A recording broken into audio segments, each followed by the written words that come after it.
Good morning, it's 7 o'clock and welcome to Mornings with Ridge and Frost. With Sophy and Wilfred, a very good morning from me as well. Lots ahead. Racism, bullying and cover-ups. We have the shocking first look at a report into NHS maternity services in England. America's top diplomat says the US is investigating after Cuba claimed 10 Cuban nationals were on a speedboat bound from the US to carry an armed infiltration. We reveal how Jeffrey Epstein appears to blame King Charles for Andrew Mountbatten Windsor's downfall as UK trade envoy. Also today, would you talk to a stranger on the bus? Are we too ready to shy away from public interactions? And why might all of that be? We'll discuss. And probably not unrelated, is social media messing up our kids? We'll look at Spain's battle against doom-scrolling schoolchildren.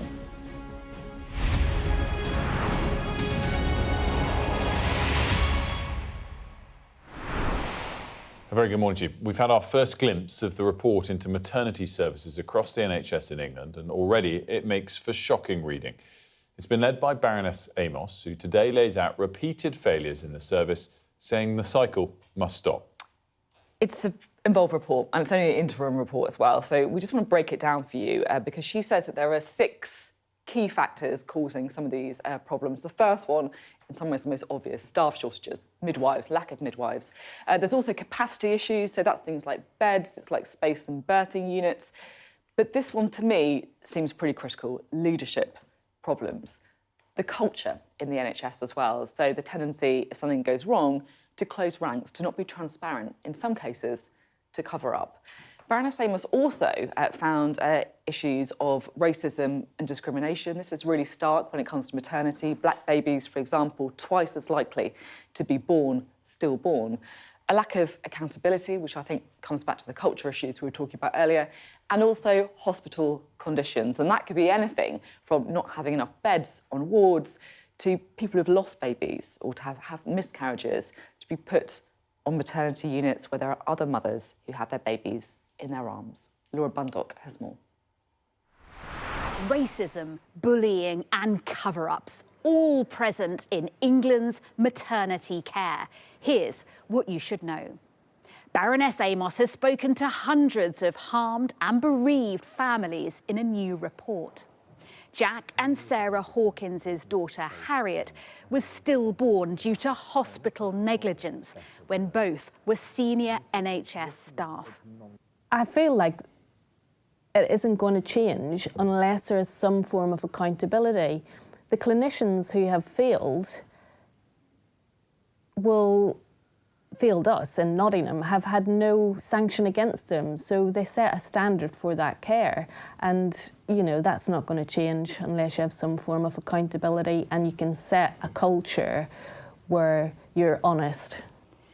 Baroness Amos's report says some families believe hospitals were incentivised to report a baby's death as stillborn because it prevents the case being examined by a coroner. We have met a number of people and heard reports from a number of people whose babies they say were born alive and who the hospital say were born dead. And that is a horrific position, a horrific thing to say. And yet, of course, we believe the victims, not the NHS, who have shown themselves to be sparing with the truth around some of these issues. The report finds a lack of compassion and accountability when things go wrong. It also says some staff feel embarrassed to tell people they're a midwife, with others describing racist and bullying behaviour from some colleagues, which management don't always deal with. And it details how Asian women have been stereotyped as princesses and black women deemed as having tough skin and being able to tolerate pain. There's also a stark message about outdated and dilapidated NHS buildings, with staff in one hospital including a weather report in their handover on labour wards because they have to be ready for heavy rain due to numerous leaks. Families just want accountability, and this report is not going to bring accountability. There needs to be a statutory public inquiry and some form of justice, because if your child died in any other circumstance in life, you would get justice. People would be held to account. Yet in maternity services, it doesn't happen like that, and that is so unfair. Jack and Sarah have been pivotal in the largest ever maternity inquiry taking place in Nottingham. Before its publication, Baroness Amos will release her national recommendations and final conclusions. After years of reports and investigations, families are desperate for change to fix our failing maternity system. Lot of this sort of jumps out to you. What particularly jumps out? Yeah, my feeling when we cover maternity is that it's very easy just to get lost in the sort of general, I guess, kind of, this is so bad, because it is so bad. More women dying in childbirth over the last decade, so it's extraordinary. But the one thing I did want to pick out from the report is that Baroness Amos is saying that some families have been telling her that baby deaths are being misclassified to prevent investigation. So at the minute, if you have a baby that is stillborn, then the coroner doesn't investigate, right? So there's no legal allowance for the coroner to look into what happened. So the families have been telling Baroness Amos that they are worried that in terms when they believe there were signs of life in their child, it was being deliberately put down as stillborn. So then the investigation stops. I mean, that's something I'm very keen to sort of talk to Baroness Amos about later in the programme, because, you know, it really does feel for me like there's so many things in maternity that we should be outraged about and do need to change, but it's a thing when it comes to baby loss in particular that feel right at the sharp end of it. And of course, this is all a report that Wes Streeting Health Secretary commissioned. It's not the full report yet, so we're not going to see government action immediately. But in terms of how quickly these investigations reports go, this one is moving relatively quickly. Yeah, and I think that's because there was a lot of pressure on Wes Streeting. A lot of people were saying, do we even need another report? Why don't we just crack on and do stuff now? And so I think that is perhaps why there has been this desire to get things done quickly, to get the interim report out now, because, you know, we can't continue waiting. More to come, including Sophy speaking to Baroness Amos, so stay tuned for that. Now, America's top diplomat says the US is investigating after Cuba claimed that 10 Cuban nationals were on a speedboat bound from the US to carry out an armed infiltration in Cuba. Let's bring in Adele Robinson, who can tell us a few more of the details of what sounds just like something out of a spy novel, but give us the details. Yeah, I mean, it's not uncommon, is it, for boats to be stopped and searched in Cuban waters, as we know, but what is uncommon is this level of violence, certainly in recent years. So this is what we know. February the 25th, so yesterday, a Florida-registered speedboat was intercepted by Cuban Border Patrol, and this is a mile off the coast of Cayo Falcones. Cuban authorities said that there were 10 passengers on board, and all of them, they say, were Cuban nationals living in the US. They say that the people on board this boat opened fire first, wounding a patrol commander, and in response, Cuban forces fired back, killing 4 and wounding 6 others. Now, the Cuban government said that they were actually wearing camouflage, they had assault rifles, they had handguns, they had home-made explosives and ballistic vests, as well as telescopic sights. And they said this group comprised of anti-government Cubans, some of whom they say were previously wanted for plotting attacks.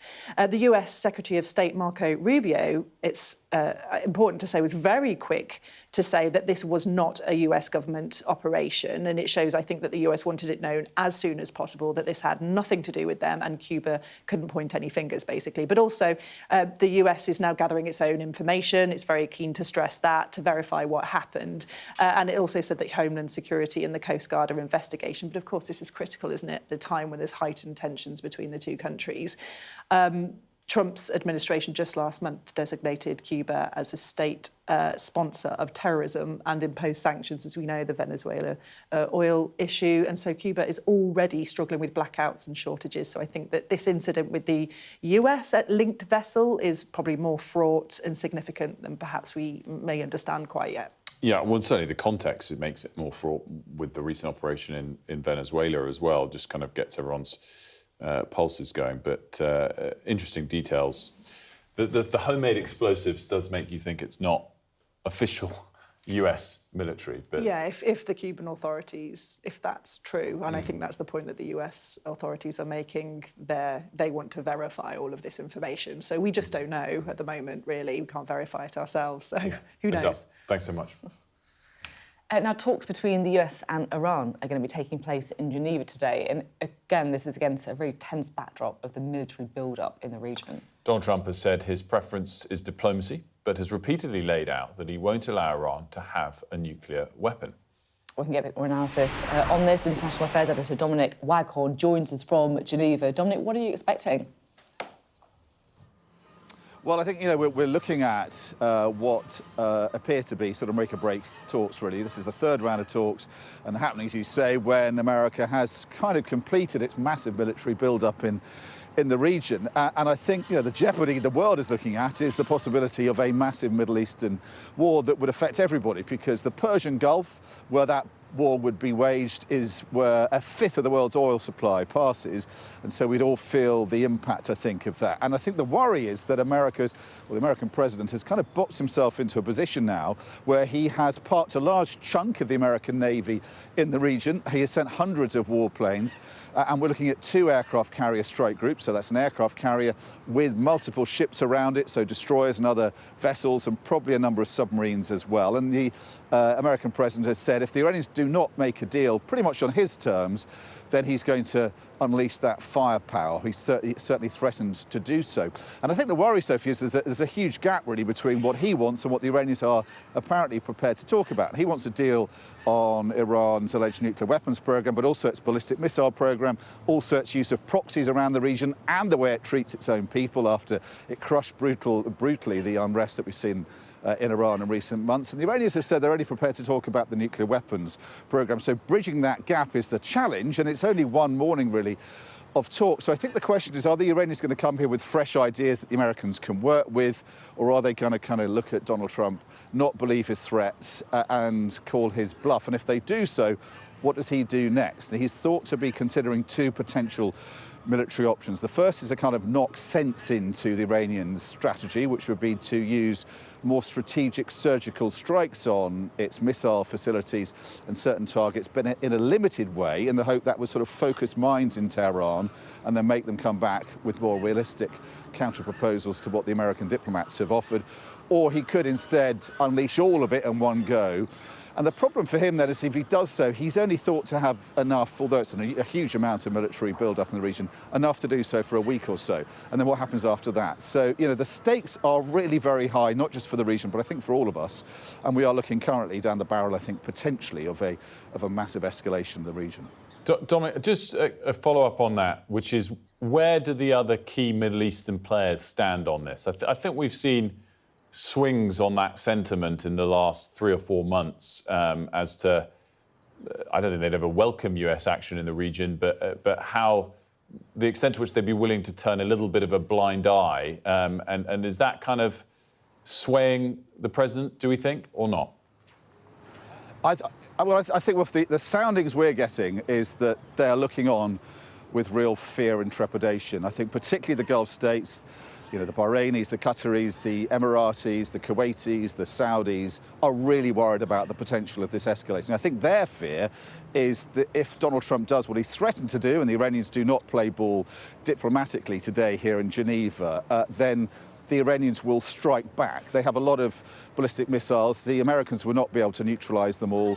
They don't have the kind of bunkers, the kind of air defenses that the Israelis had when they had that 12-day war with the Iranians last year and previous sort of bouts of missile exchanges with the Israelis. They don't have that in the Gulf, but also the Americans don't have that in their bases in the Emirates and other places as well. And the Iranians have made it pretty clear if they get attacked this time, the gloves are going to come off. So I think for them, that is the fear, that we could see a massive escalation that will really affect them.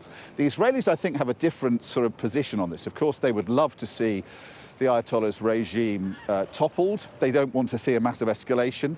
I think privately they are pushing the Americans to do something which would be more extreme, in the hope that that could lead to the end of the regime in Iran. But I think, it's not entirely clear how much they are sort of working with the Americans here in terms of what that strategy could be. But I think the Israelis have a problem also, is they don't want to look like they're pushing the Americans into a big escalation in the Middle East, that they would obviously get blamed for that politically. So it's a tightrope for the Israelis. I think for the others, it's just a fear, and they're urging the Americans not to do anything too rash.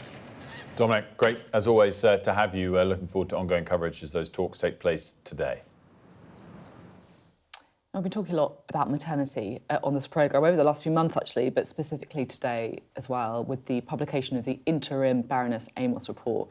For me, it feels like we talk about this in generalities an awful lot, right? About how bad things are. We know how bad things are.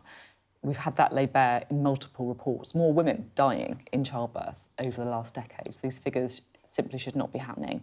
So I think it's important to talk about the specifics, because when we talk about specifics, that's often when we make change. And we do have an opportunity to do that now because Alison McGovern is with us for the government.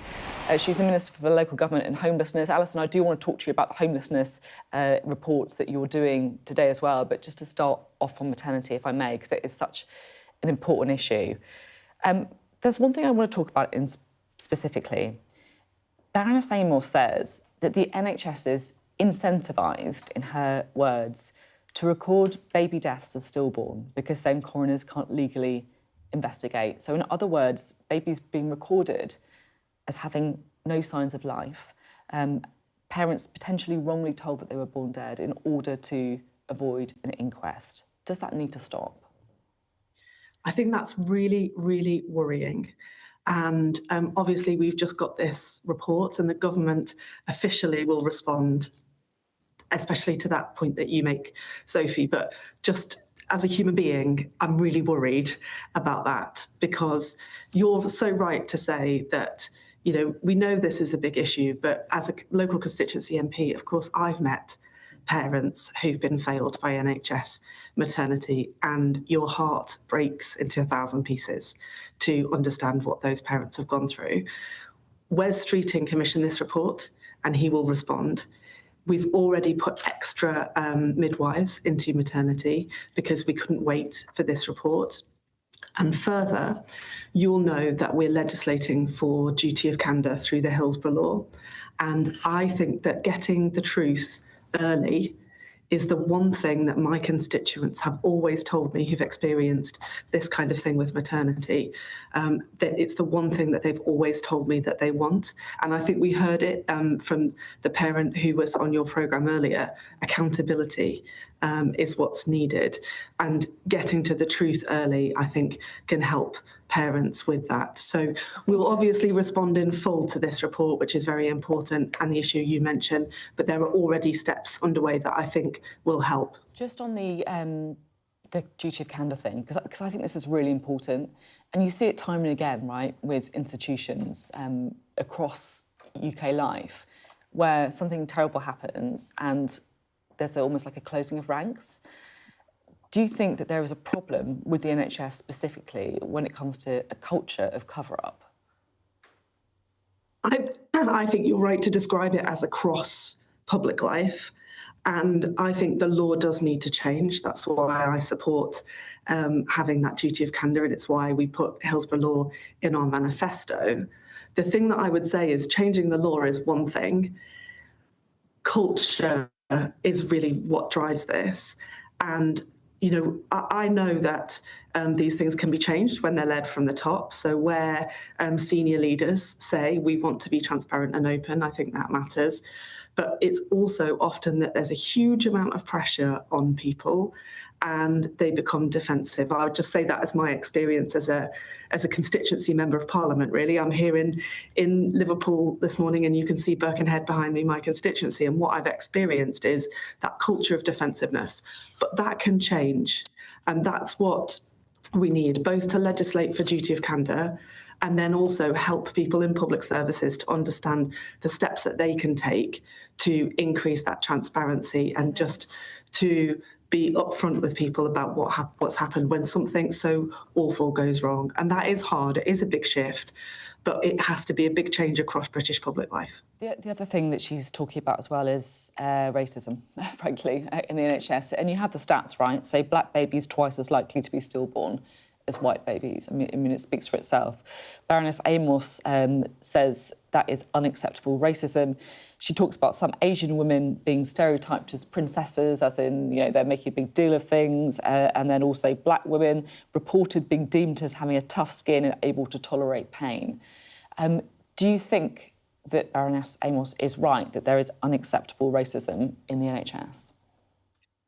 I think it's right that Baroness Amos has looked into this and reported it and is open about it, and we all have to accept it, because that racism is in our society. It's, you know, those attitudes that you just mentioned, Sophie, are long-standing ones that are, you know, deep-seated in our society. So I think just to jump in, you think it's right that she's right that there is unacceptable racism in the NHS? I haven't read Baroness Amos's report yet because it's just come out, but I have no reason to doubt what Baroness Amos is saying. And it's hard for us all, right, because we don't want to accept that these awful things happen. But sometimes we have to look this in the face and say, OK, we accept that. Let's take our responsibility to change. Let's try to build a different culture, which you can't flick a switch, or there's no policy you can just legislate for or agree that flicks a switch and changes that. It's behaviours over time that can change that culture and stop those kind of racist attitudes that you mentioned being so pervasive as they are. But I applaud all of the people that have worked with Baroness Amos to come forward and tell the truth about what they perceive to have happened, because that is a hard thing to do. Can I ask you now about your homelessness announcement? You're up, as you say, in your constituency. What's happening? So we know that over the past decade and a half that homelessness has really increased, that we've seen a big increase in rough sleeping. And many people will have experienced this here in Liverpool, where I am. People will see people sleeping rough. And whilst this is a great city to visit and people love coming to see us, you know, it's hard to see people sleeping rough. And in December, we announced a big new strategy across the government to take on the challenge of homelessness and rough sleeping. We want to halve long-term rough sleeping this Parliament. And in doing so, we're announcing a new set of funds today that will put more money to local authorities, so 50 million extra funding over 3 years to local authorities to help them change the way that they do things so that they can support people who've been rough sleeping for a long time. That means often supporting people with mental health issues and addiction issues that can be complicated. We're also announcing £37 million for community organisations, because so often trust in the state, as we've just been discussing, can be low. So we need to work with those frontline community organisations who are often able to support people in new and innovative ways, and, you know, where that connection with people is much stronger because they're local volunteers. So we're funding local councils to change the way that they're working with rough sleepers to get to the heart of people's problems, not just get them off the streets, but find a long-term solution to what they're facing, and also working with the voluntary sector. I know here in Liverpool, it's often not the government, it's people who've, you know, volunteered, come up with new ideas and are getting out there and helping people. So we want to back them with the government's money. Thank you very much. Good to talk to you, as always, Alison McGovern, there from the government. Now, Sky News can reveal that emails found in the Epstein files appear to show convicted paedophile Jeffrey Epstein blaming the then Prince Charles for Andrew Mountbatten Windsor's removal as UK trade envoy. Let's get all the details from Lucy, who's here with us. Set out the timeline, Lucy, and what the Sky News team have uncovered in this huge cache of documents. Yeah, and I think that's the really striking point about all of this. So these documents came out at the end of January from the US Department for Justice. We are now at the end of February, almost in March. And that just shows the sheer scale of what has been published. You know, we are still going through these documents and finding these details. Frankly, it shows that there's probably more to come as well. But just on this particular one that we've seen, it relates to Andrew Mountbatten Windsor, obviously formerly Prince Andrew, when he was a trade envoy. He stepped back in July 2011 amid increased scrutiny regarding his relationship with Jeffrey Epstein. This email came on the day it was announced, 21st of July. Epstein's associate says, lots of TV coverage on PA and always big feature on you, insane. We believe PA refers to Prince Andrew. And in response, Epstein says, I assume he knows that this is Charles's doing. So suggesting there that the then Prince Charles had a role in Andrew stepping down. Just a few months before all of this, that very infamous photo now of Andrew walking through Central Park in New York with Jeffrey Epstein, that came out. I mean, all of this was more than 10 years ago, and obviously we've seen all of these photos resurface since.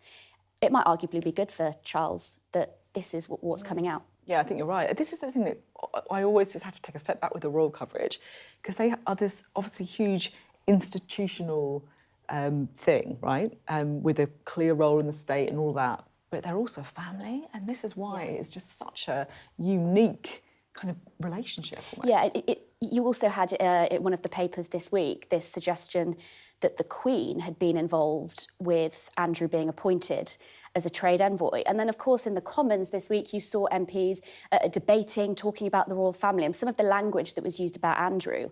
You're seeing a real shift in general public debate about the royal family, aren't you? Yeah, I think that's totally right. Lucy, great stuff. Thank you. Thanks, Lucy. We're going to take a quick break. When we come back, we're going to be talking more about the potential pros and cons of banning social media for under 16s. Of course, a growing sort of sense of sentiment towards it. We'll be talking to an expert on the topic as Spain has become the latest country to start to consider it.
The best thing about being a Sky News journalist? I'm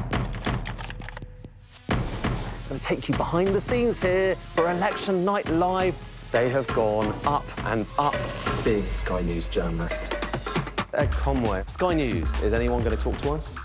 Mortgage rates did go up very sharply during your time in office. Here it is. First off, just the scale of what we're looking at. Our data shows it's been happening. Question is, why it hasn't been stopped. What's the best thing about being a Sky News journalist?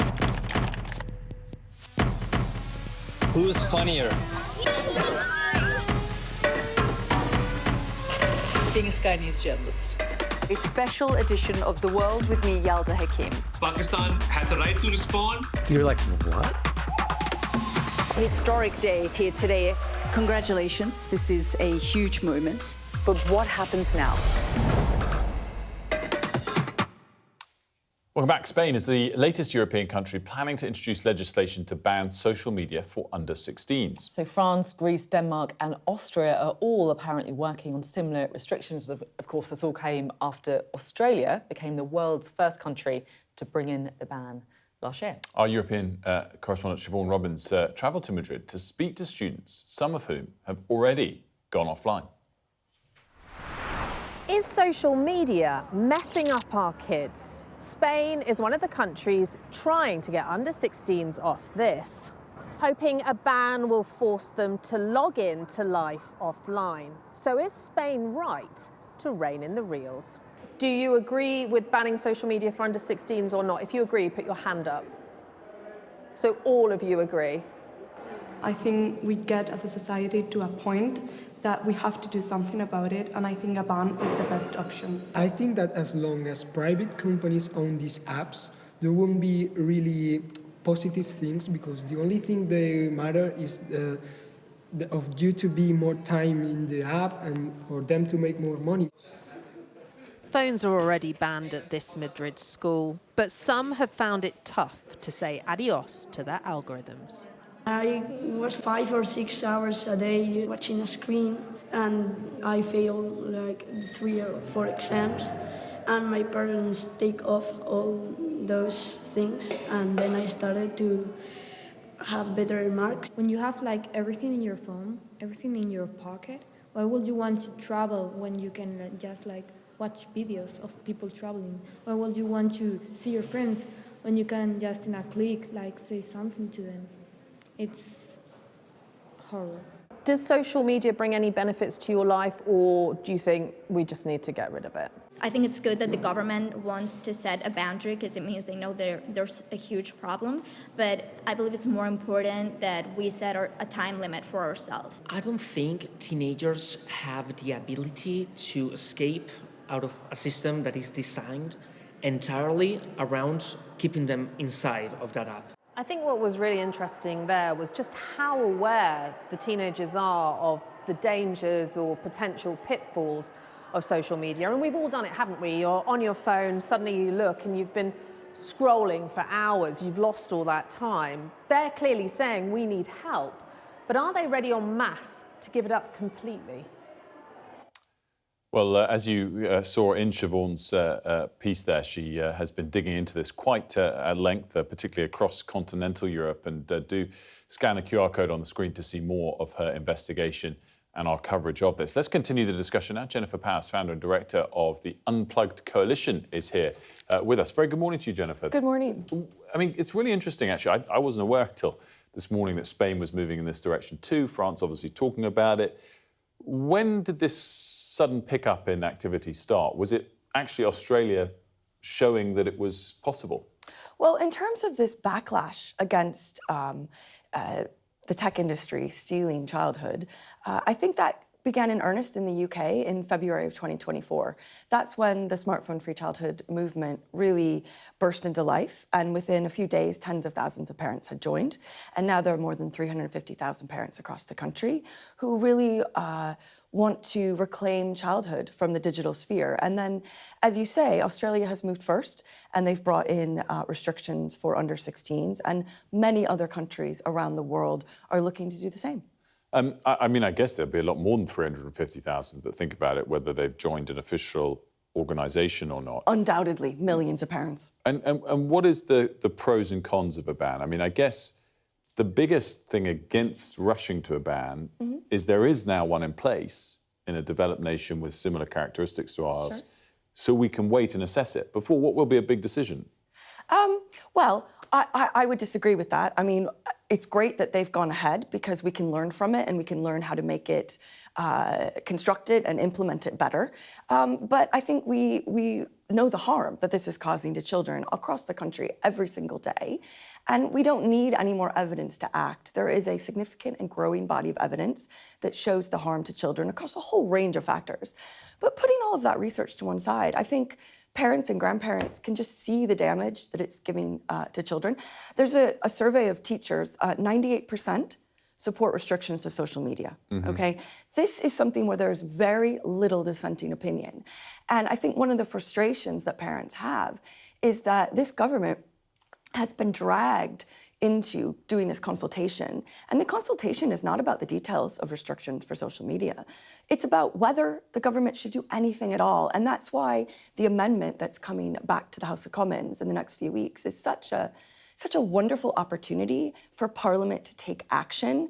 And so I'm, like a lot of parents across the country, really hoping that the Labour backbenchers and the Lib Dems join with the Conservatives in supporting this amendment. Clearly there has been pushback from even the most ardent advocates of restricting what children get to see online, like Ian Russell, the father of Molly Russell. Do you get worried about where it would push children to darker places on the web? Yeah. Factors like that? I know. I think that's such a weak argument. And, you know, there are voices on the other side, and I think it's important we listen to them.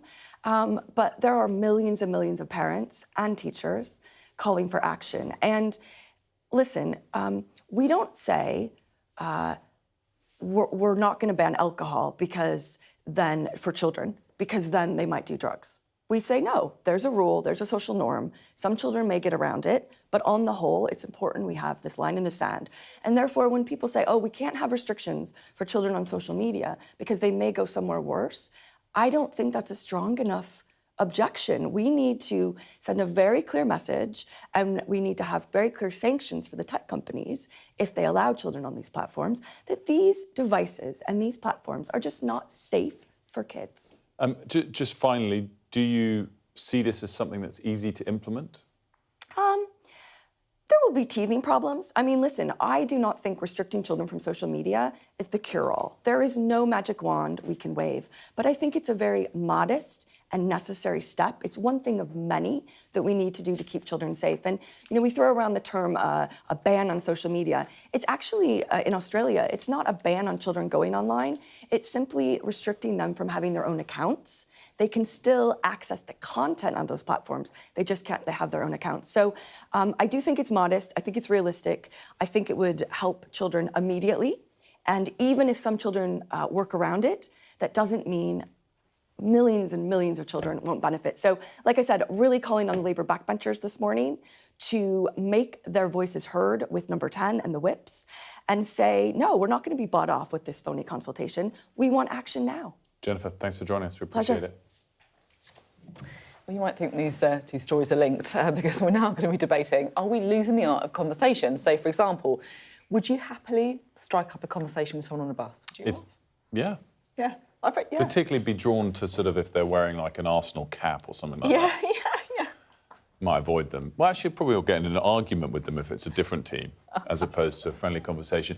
It's an issue that is, though, getting a lot worse, particularly for young people in the digital age, as screen time has reduced the art of conversation, Will. human interaction. Yeah, gosh, I need to practice.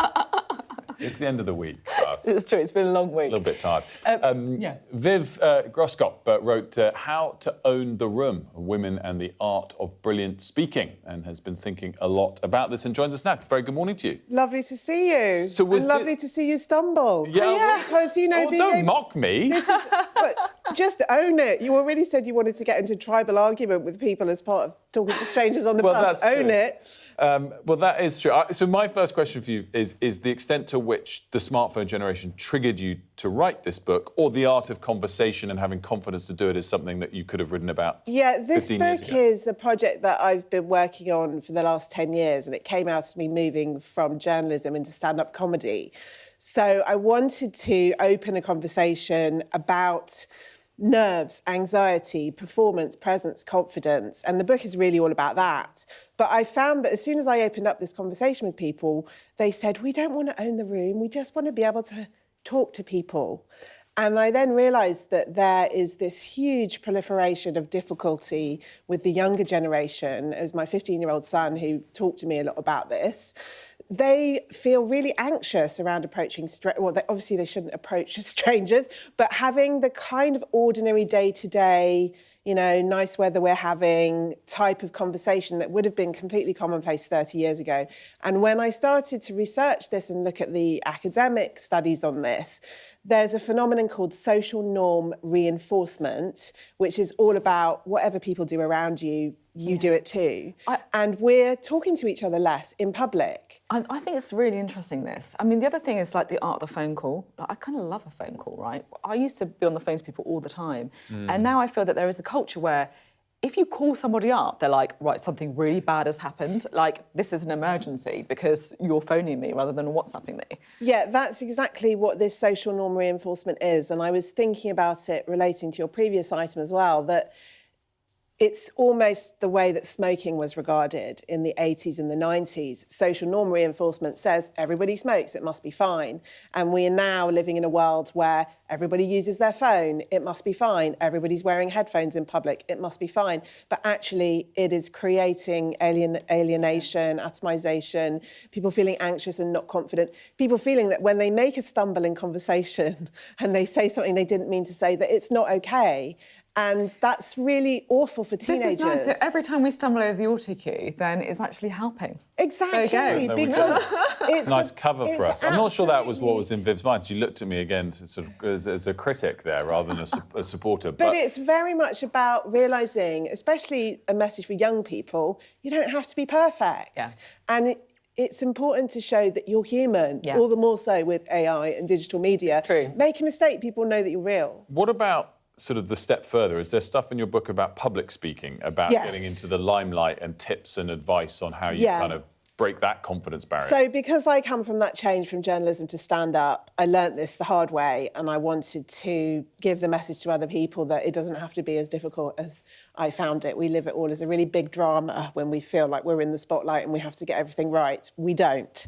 It actually makes us better when we get it wrong. So the book has lots of case studies of everyone from Oprah Winfrey to Michelle Obama to Virginia Woolf to Joan Rivers, of how they do it, how they are coming across to people, how you don't have to be a specific kind of person, you don't have to be really outgoing, you can be any kind of person to do this. I just have one other question.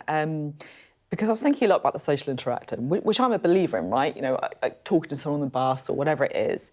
But I feel that, and I wonder if it's the same for guys, but as a woman, you are slightly restricted in that because you don't want to give somebody, like, I guess you don't want to open a door to a conversation that might go in a place that you're not comfortable with. And I'm very aware of myself checking that, like, you know, throughout my life, I guess, which I'm sure like lots of women or young people would probably feel as well. That's so important. So the piece that I wrote about this week in The Guardian, which has gone viral, I've had responses from all over the world about it. I've noticed that a lot of the people arguing that we need to maintain this kind of conversation are women. Women love these kind of casual interactions, but we also need to teach everyone how to recognise the signs when something is safe and ordinary and casual and when it isn't. And when we start doing less and we have this social norm reinforcement of not speaking to people, then you don't learn to recognise those cues anymore and we all just close in on ourselves. There's also, on a different point, probably something slightly cultural and British. I mean, I'm glad we said on the bus, because I also think it depends where you are. On the tube, for example, in London, nobody talks to anybody. Yeah, no one talks on the bus either, though. No, bus maybe slightly more if you're standing up on an old school. But I agree. I think on both, we don't talk to each other. In America, I mean, it's partly why we're called the stiff-arse Brits by Americans, because... Language, apologies. It's a part of the body. I would like to apologise if anyone was offended by this. No, I'm going to get in trouble because I didn't apologise. We're both going to get in trouble. We apologise. It's not the worst word. OK, I apologise. I take it back. I apologise. But that, you know, that is a classic perspective because we're always in a rush. So I guess there is something that is in our DNA as Brits that makes us more stiff. From what people report and the responses that I've had to this piece, it's definitely localised. It's rural, it's urban, there are differences, it's cultural. There are lots of responses to this piece below the line saying, you know, in Glasgow, we do not have this problem. We all speak to each other. In Ireland, we do not have this problem. And then other people saying, please, can you bring this message of please speak to people to Scandinavia? Because there it's very culturally not the norm to address people. So there's definitely something that is contextual, but everything around our phone use, the use of headphones, the impact of the pandemic, all of these things mean that this is happening less everywhere. So maybe the phrase should be changed to stiff Londoners. Yeah, I think my family Regional. from Yorkshire would definitely say that, you know, it's a regional thing as well. 100%. More than... Viv's shaking her head there, no. Well, I'm not sure that stiff Londoners is going to catch on as a phrase, but, you know, I'm just own trying it, to not get Sophie and I in trouble. I'm trying to think of something we're allowed to say with that regional aspects that you were talking about. Thank you so much for joining us. Thank you. Thank you. Great to have you on. Thanks, Viv. We're going to have a quick look at the weather. Dinner under the stars tonight? That reminds me of our travel insurance. You mean All Clear Skies? All Clear Travel Insurance sponsors Sky News weather.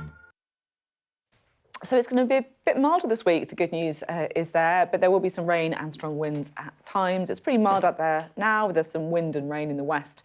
And the rain was going to take over more of western Scotland, northwest England and West Wales this morning, clearing much of Ireland and Northern Ireland. Elsewhere, though, it will be largely dry with bright spells, but northern and central parts can expect a few showers. It should be mild and windy with coastal gales possible, but temperatures look lower than yesterday's. Northern Britain will see the rain clearing this afternoon. All Clear Travel Insurance proudly sponsors Sky News Weather. Up next, we're going to be talking more about flooding in the UK and possible ways to improve it.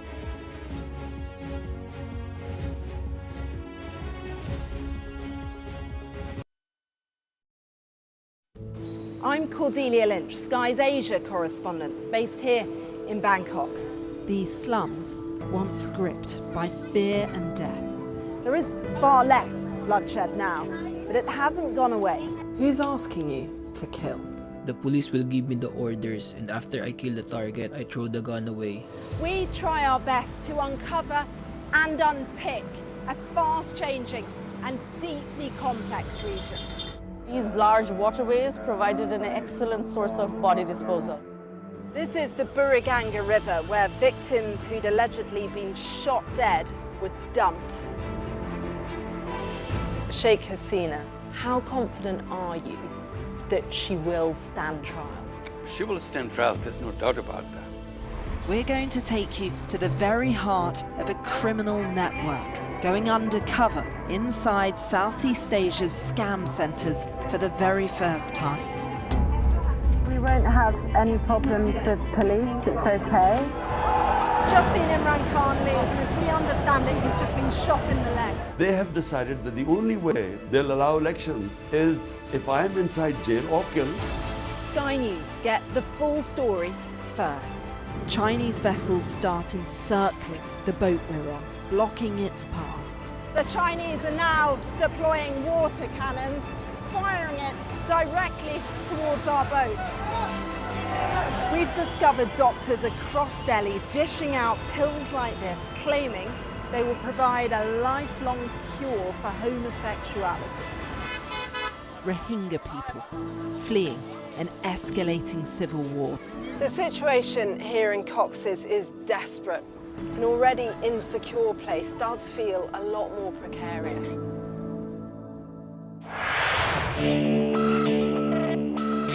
I'll tell you on another day on the podcast what that was all about. Welcome to the world. Come along for the journey, it'll be fun. Russia knows our weaknesses, but do you? This is the war game. There were a number of armed security. We want to discover, to find out what's really going on. Everything you need to know about British politics in about 20 minutes. I actually don't like political drama. So, where next? Available wherever you get your podcasts. The best thing about being a Sky News journalist? They call him the king of the jungle. Being a Sky News journalist. Yusra Al-Baghir has this report. And this is what's left of it. As a woman of colour, how did the Harris campaign speak to you? People risk their lives to speak to us for this report. Mr. Zuma, Sky News. We're trying to see as much as we can. We're talking AI next because the world's leading artificial intelligence research lab is warning that AI, this is reassuring, could be on the way to total chaos. Our correspondent Roland Manthorpe has been exploring whether the development of AI is leading us down a dangerous path. You know, with AI, it is so important to stay level-headed and not get freaked out by each new announcement. But have you seen this chart? This is a chart by a non-profit called Meta, which basically assesses the software development skills of each new AI model. And yeah, it has people in tech somewhere roughly between a little bit spooked and getting the bunker ready. And so many questions. One, is AI actually starting to improve itself? Have we entered the science fiction scenario where it is rewriting its own code and turning itself into an all-powerful superintelligence? I mean, really, this is the question. I asked Joel Becker from Meta whether he thought that AI was improving itself, and he said that he didn't think so. AI tools are meaningfully speeding up. I want to communicate that the situation is serious, that it's fast moving. So this is a chart of AI models doing software tasks. And you can see for a long time, nothing really much happened. For years and years, in fact. They were very good at chatting, or they were getting better at chatting, but they weren't actually really doing much, even in their native realm of code. And then roughly about kind of 2025, things start to improve a little. If you've been using AI like chatbots, which is what most people are using, then you probably won't have spotted this improvement. They're getting better, yeah, sure, but it doesn't feel dramatic. It's the people on the frontier of software development who are using AI agents to write their own code who are really seeing these startling increases. But in a way, something that I find even stranger is that this doesn't actually represent off-the-charts progress. Let me show you this chart on a log scale, which is a much better format for really representing exponential curves.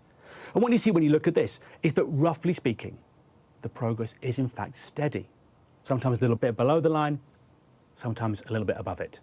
But really, AI is just improving in its normal way. But because it's an exponential, it feels sudden and shocking to us. This chart is far from perfect. It's got a lot of holes in it. For one thing, this is measuring the length of task that an AI can complete 50% of the time. And if you think about it, being able to complete a task 50% of the time is actually not that useful at all, especially in a business context. And then, of course, there's the placement of the dots. This is actually extremely uncertain. You know, the biggest problem they have is actually finding tasks that are hard enough for AI. But in fact, when you look at the jobs data on this, there's something of a mystery because we can't really see the AI effect at all. This is a chart of software development job postings on Indeed. If you want to see what's happened in the last year, well, it's this. Not that big an effect. And actually, postings for software development jobs are going up. So what's going on?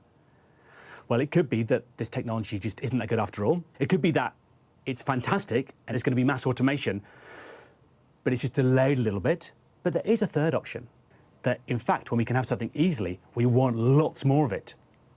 So it may well be that actually AI means more software development jobs. What about all the other jobs that AI seems bound to touch? It might well be that actually the real world is much more messier and complicated than we expect. And as a result, diffusion of this technology takes longer than we think.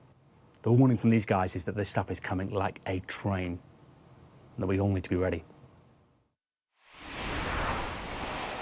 Roland Manthorpe there, talking about the fast-moving pace of technology. We've got a little bit of business news to bring you now because Ocado have said that they are cutting up to 1,000 jobs across their UK and worldwide workforce. They, of course, are the delivery company. We don't know where in the world these job cuts are coming. They have about 20,000 headcount globally. 14,000 are in the UK. Just for a bit of context, their business hasn't been flying of late. They obviously took a slightly different approach to... They were kind of the first movers and then have let the game slip a little bit in terms of grocery food delivery. Their different approach to the rest of the options is that they don't have their own supermarket. They have to pick up the food and use other supply chains, whereas now that all of the supermarkets offer delivery service themselves, it kind of created a bigger struggle for them. They also licensed their software to two North American brands, Kroger, a big US brand of supermarket, and another one in Canada as well. And those two services haven't seemingly been going that well. So these job cuts actually could be US and Canada, we don't know, where similar approach they're using. They're trying to do delivery for those companies who are now doing delivery themselves as well.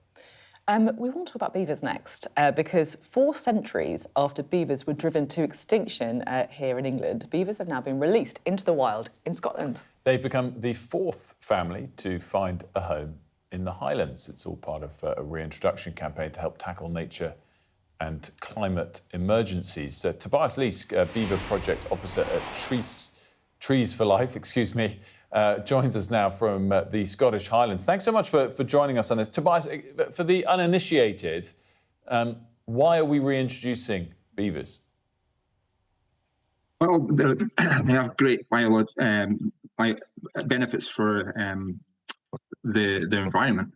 So by releasing beavers and back into Glen Affric, it will help biodiversity.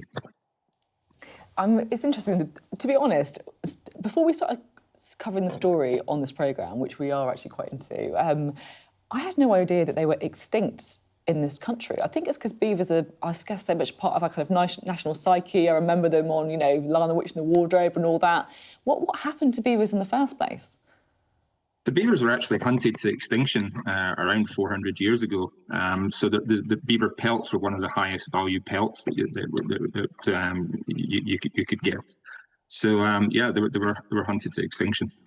Do they help with flooding or do they create flooding? Talk us through that.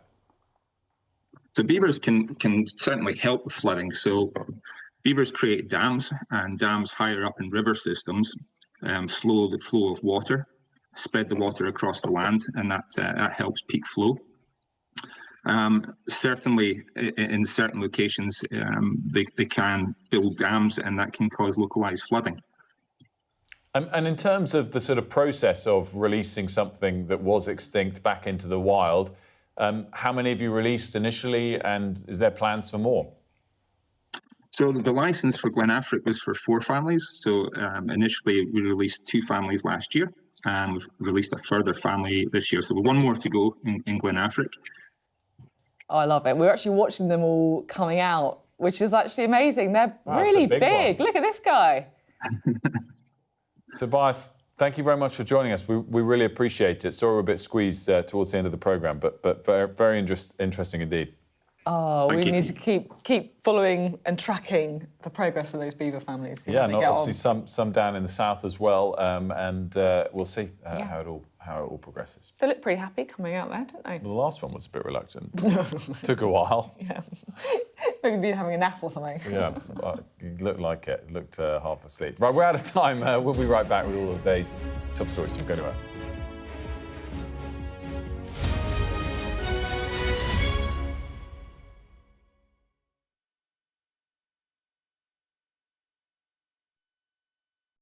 The best thing about being a Sky News journalist? I'm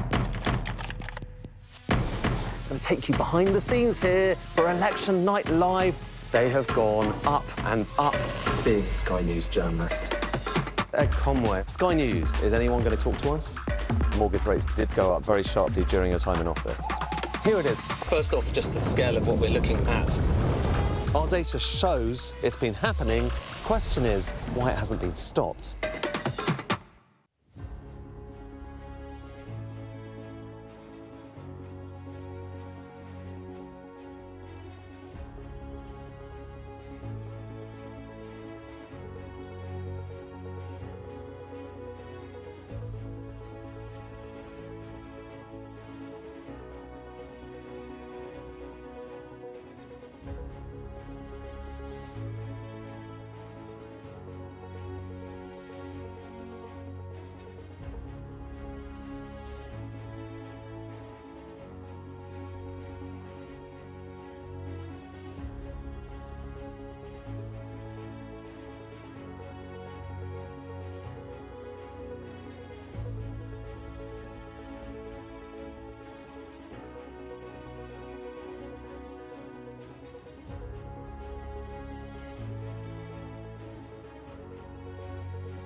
Good morning, it's 8 o'clock. Welcome to Mornings with Ridge and Frost. Sophie and Wilf, good morning from me as well. Let's get to it.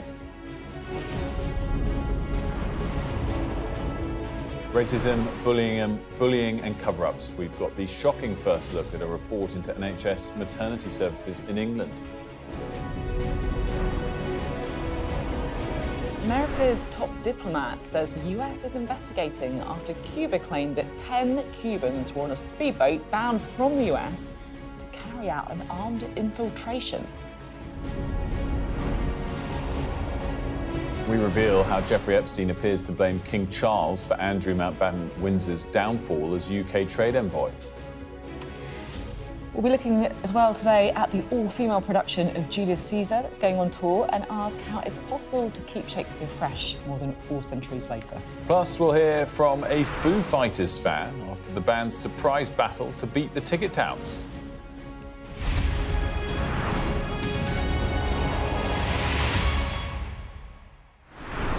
A very good morning to you. We've had our first glimpse of the report into maternity services across the NHS in England, and already it makes for shocking reading.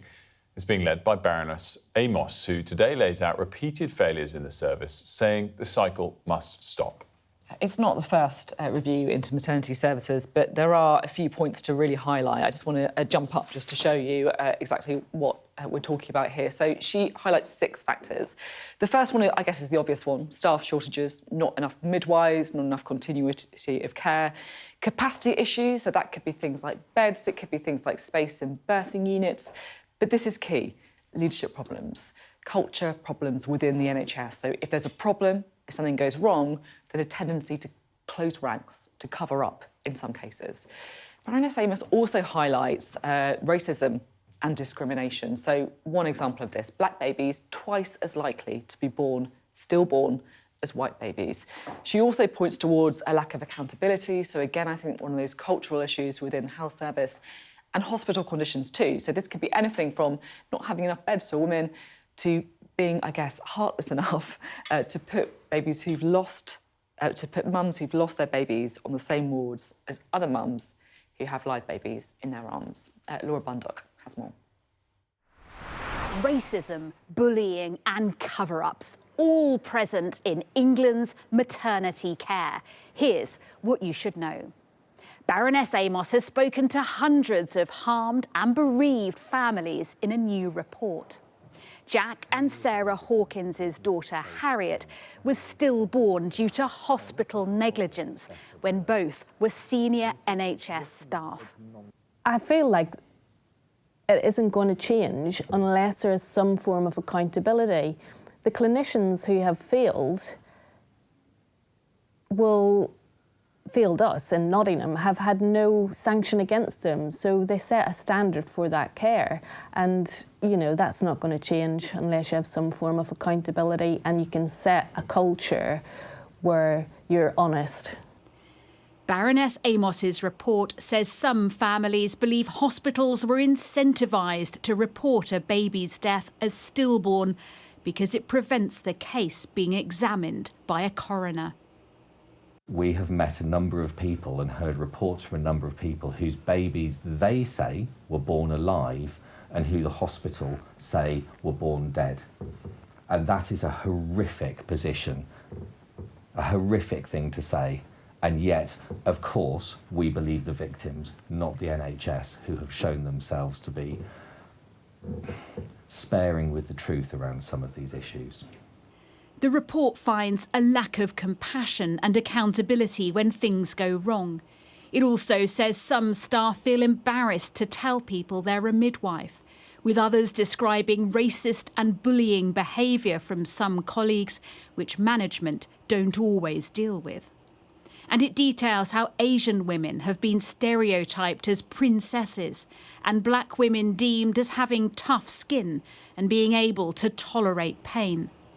There's also a stark message about outdated and dilapidated NHS buildings, with staff in one hospital including a weather report in their handover on labour wards because they have to be ready for heavy rain due to numerous leaks. Families just want accountability, and this report is not going to bring accountability. there needs to be a statutory public inquiry and some form of justice, because if your child died in any other circumstance in life, you would get justice. People would be held to account. Yet in maternity services, it doesn't happen like that, and that is so unfair. Jack and Sarah have been pivotal in the largest ever maternity inquiry taking place in Nottingham. Before its publication, Baroness Amos will release her national recommendations and final conclusions. After years of reports and investigations, families are desperate for change to fix our failing maternity system. Look, it's a really shocking report, isn't it? I think the thing that I would highlight specifically, which I didn't know before, lots of people did know before, is that Baroness Amos warns about what she describes as an incentivisation for the NHS to record births as stillborn, because then there's no coroner's investigation. So she says she's heard from families who believe that they may have seen signs of life in their children that were dismissed because of this. I mean, I think, I have to say, I find this, very, very shocking, and it's something that I think a lot of politicians today are saying this is one thing that surely could potentially change. Is it seen that the government is moving quickly on this? So I think there are some people, honestly, who think that having another report isn't the way to go, because there's been previous reports, there's been hundreds of recommendations already. They should just crack on and implement some of those ones. But what I would say, I guess, is it's happened quite fast, right? As these investigations as they go, exactly. So we've got the interim findings already, and I think that if the report comes out in a speedy way and things change quickly, then I think that it's got to be a good thing. Really striking stuff. And Baroness Amos is coming up a little bit later as well. Well, earlier we did get a response from the government, albeit, of course, the interim report only just coming out this morning. Here it was some of the comments from Alison McGovern.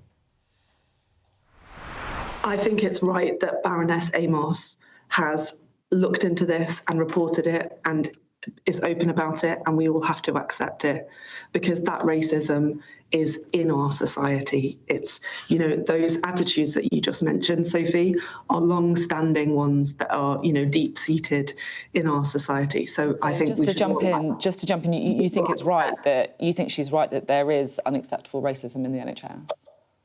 I haven't read Baroness Amos's report yet because it's just come out, but I have no reason to doubt what Baroness Amos is saying. And it's hard for us all, right, because we don't want to accept that these awful things happen, but sometimes we have to look this in the face and say, OK, we accept that. Let's take our responsibility to change. Let's try to build a different culture, which you can't flick a switch, or there's no policy you can just legislate for or agree that flicks a switch and changes that. It's behaviours over time that can change that culture and stop those kind of racist attitudes that you mentioned being so pervasive.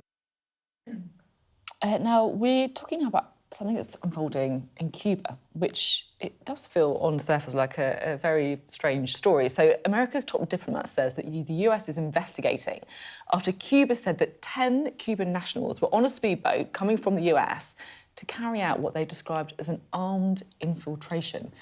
What is going on? Let's try and find out. I can bring in Adele. This, on the surface, seems bizarre. What's happened?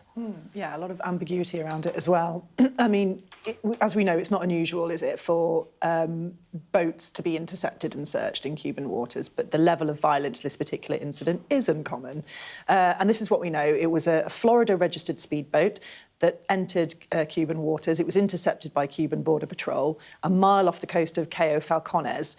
Cuban authorities said that the 10 passengers were all Cuban nationals living in the US, and that they opened fire first, wounding a patrol commander. And in response, Cuban forces fired back, and they killed 4 people and injured 6 others. Now, the Cuban government have said that they were all wearing camouflage. They had assault rifles, handguns, homemade explosives, ballistic vests, and telescopic sites. And they said that the group comprised of anti-government people, Cubans, some of whom they say were previously wanted for plotting attacks against the government, the Cuban government. Now, we've heard from the US Secretary of State, Marco Rubio, who's very quick to say that this was not a US government operation. And I think it's important to say that it shows that he wants the US know that the US had nothing to do with this and wanted to get in there quickly. Here's what he had to say. We have various different elements of the US government that are trying to verify elements of the story based on what's been provided to us now. I know that the Coast Guard has responded to the area, to the vicinity. I'll need to get more fidelity and understanding from them once I get on the airplane about what exactly they're looking for. I don't know who has possession of the vessel, which is the first thing we would want to have. We obviously want to have access to these people if they are American citizens or US residents. But I'm not going to speculate now because right now, still, a lot of the information that's out there is information that's been provided by the Cubans. We are going to verify that information independently and reach our own conclusions. Well, predictably, Russia has responded and said that this was an aggressive provocation by the US. But of course, you know, this is something that they've said when there's any kind of US-aligned incident. But it is critical at the moment because of where it happened, because it's between Cuba and the US, because tensions between the two countries are already arguably at breaking point. Trump's administration, we know, last month redesignated Cuba as a sponsor of terrorism and imposed fuel sanctions, and that's left Cuba already struggling with blackouts and shortages. So it's not clear exactly what happened. I'm not sure we will necessarily find out the truth, but I think over the coming hours there'll be lots of different people getting involved, and probably President Trump will comment, I imagine. Yeah, as always, thanks so much. Now, Sky News can reveal the emails found in the Epstein files appear to show the convicted paedophile Jeffrey Epstein blaming the then Prince Charles for Andrew Mountbatten Windsor's removal as UK trade envoy. Let's find out the details of what Sky News' team been digging into. Lucy's got those for us. So what stands out? Yeah, so these documents came out at the end of January, and we've got more at the end of February, showing just, you know, the real scale of what was uncovered. This email is regarding Andrew being a trade envoy, and when Andrew had to step down for being a trade envoy in 2011. The day it was announced, Epstein's associate sends an email to Epstein saying, lots of TV coverage on PA and always big feature on you, insane. PA, we think, refers to Prince Andrew. In response, Epstein says, I assume he knows that this is Charles's doing. So, you know, really implying there that Charles had a role in Andrew having to step down. Not necessarily a bad thing for the now, you know, King Charles, when the royals are under so much scrutiny over this. This all comes at a time just months before this. We saw that now very infamous photo of Andrew and Epstein walking through Central Park in New York. Andrew has always denied any criminal wrongdoing. Of course, we should always make that point clear. Great stuff. Thank you so much. Thank you. Really interesting extra details on the Sky News website if you haven't checked it out already. Well worth doing so. Now, we've been talking a lot about maternity on the programme today, and the interim report by Baroness Amos that really lays bare the problems when it comes to maternity and neonatal care. More women dying, babies from black backgrounds, black babies twice as likely to be stillborn as white ones. There is an awful lot in it. And I'm very pleased to say that the investigation lead, Baroness Amos, is here. Thank you so much for being with us. It's great to have you here. And thank you for all the campaigning that you've been doing on this subject. Yeah, we feel strongly about it on this programme, I think it's fair to say. How would you kind of summarise your interim report? Well, I think I would summarise it by saying that all the things that families have been telling us, I mean, over 400 families we've spoken to so far, have been borne out by the visits that we've done, the staff that we have spoken to, the leaders that we have spoken to. But I think the very important thing for me with this investigation is that we've been asked to take a system-wide view. There are many families that are looking for accountability and for justice, and I completely understand that. They've been harmed, they've been traumatised, they have lost their babies.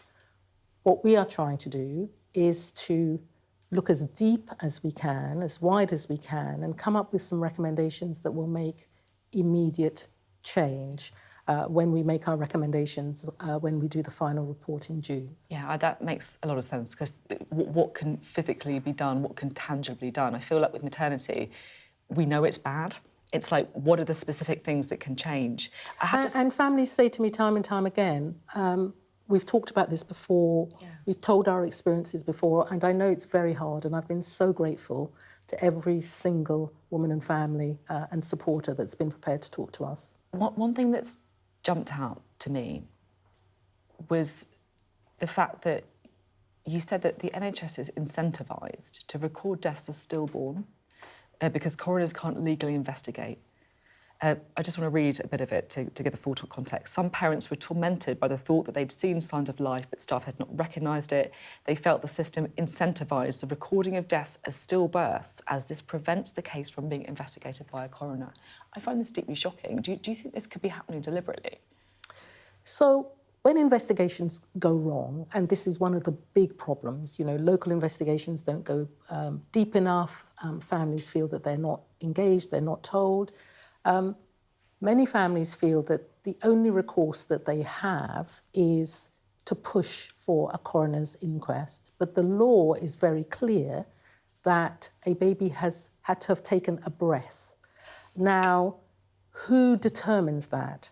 There are families who feel very strongly that they have seen a sign of life, and yet they are told that there has been no sign of life. And the very strong feeling from families is if they have felt a sign of life, but they have been told that there has not, this is because a trust does not want to go through having a coroner's inquest. Do you think that law should change? We are looking at this in a lot of detail. I am not sure that as an investigation team, we are qualified to be able to make that as a recommendation. But we've talked to a lot of families.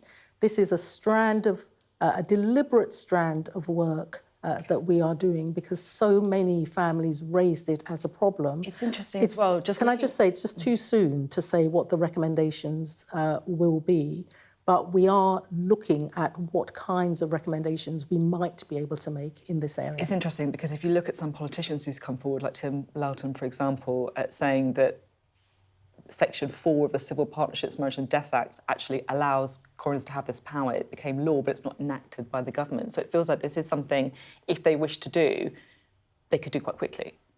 I think there are a number of things in the report. It's not just in relation to coroners and inquests. And this is an area where there was a big investigation in 2019 that we may be able to say, you know, some of these recommendations should be implemented. But there are also other areas in our report where I feel very strongly that there are guidelines and practices out there that should be being implemented. What kind of ones would you like to give any examples? And are not.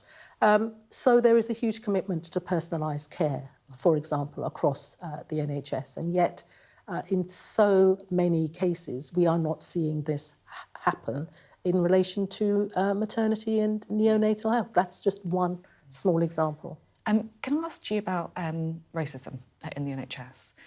The stats speak themselves. Black babies twice as likely to be stillborn. You say in the report that Asian women are sometimes seen as princesses who are making a fuss about nothing. Black women seen as tough, they can tolerate pain. Do you think that there is, I guess, kind of systematic racism? Oh, undoubtedly. Undoubtedly there's systematic racism, which then is experienced through individual behaviours. It is part of culture and leadership. And I have to say that I and members of the team were quite shocked, actually, at some of what we were told, some of what we heard. And this has, you know, a spotlight has been shone on this before, but the kind of systemic change that we need to deal with this is something that I think is still lacking. I think that there is a sense in some places that we don't know how to talk about this. We don't know how to put it out there as a real challenge. To actually hear some staff talk about, well, what do you expect in terms of poorer outcomes and poorer experiences because of the nature of the community that they're working with is really, really very difficult. To hear Black women make choices, they deliberately make choices that they know may put them in harm's way because of the experiences that they have had in hospitals before. So even though... What kind of thing do you mean? Well, so a woman may have some pre-existing conditions that mean that actually it would be safer for her to be in a hospital, but she will choose a home birth because of the experience that she has had, the racist experiences that she has had in a hospital previously. This should not be happening. This is 2026. We should have a situation where, women and families are able to make the choices that are right for them. And if things go wrong, to understand that those choices may not be possible to deliver in that moment. Just finally, would you describe this country as a safe place for a Black woman to give birth? That's a very difficult question to answer because, yes, in some places it absolutely is, in some others it is not, but it's also a difficult question to answer because it's so patchy. Sophie, it can be patchy in the same trust. It's very inconsistent. We are a wealthy country, we have lots of technological developments, but at the same time, there are things happening that should not be happening. So, of course, it's safe. There are many instances of safe, good practice out there. But when it goes wrong, it goes spectacularly wrong, and it should not be happening. Thank you so much. I have to say, whenever I've covered the story, and we've covered it a lot on this programme, I've been kind of overwhelmed by the number of women getting in touch, and it is heartbreaking and difficult to hear, and frustrating that you can't do more about it. And I'm sure that's something that you've experienced yourself, listening to these stories. It's I can tell, just by speaking to you. So thank you very much as well for coming on the programme and talking about it. But thank you. Thank you. Just amazing to hear it, isn't it? Just shocking state of affairs, and also really interesting to hear Baroness Amos say that we're still not quite at the point of knowing what the recommendations are. So even though the investigation, the report is quite fast-moving, you've got to kind of wait for those final recs. Yeah, exactly. But I think there'll be an awful lot of people hoping that there's some specifics in it that can just be done as soon as possible. Now, talks between the US and Iran will take place in Geneva today against a tense backdrop of military build-up in the region. So Donald Trump has said his preference is diplomacy, but he's also repeatedly laid out that he won't allow Iran to have a nuclear weapon. For more analysis, let's bring in our international affairs editor, Dominic Waghorn. He joins us from Geneva. Dominic, I guess that everyone is watching this incredibly closely as to whether or not a deal comes out of it. I guess a deal isn't hugely likely, and the question then becomes, does Donald Trump use the huge armada he's built up in the region afterwards?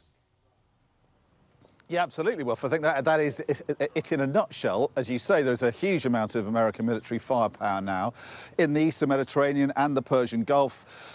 2 aircraft carrier strike groups, those aircraft carriers, those massive American aircraft carriers, they're surrounded by at least 3 destroyers, other multiple vessels and possibly submarines in the region too, carrying Tomahawk cruise missiles. A lot of warplanes sent there as well to the region and slightly out of the region in Romania and Bulgaria.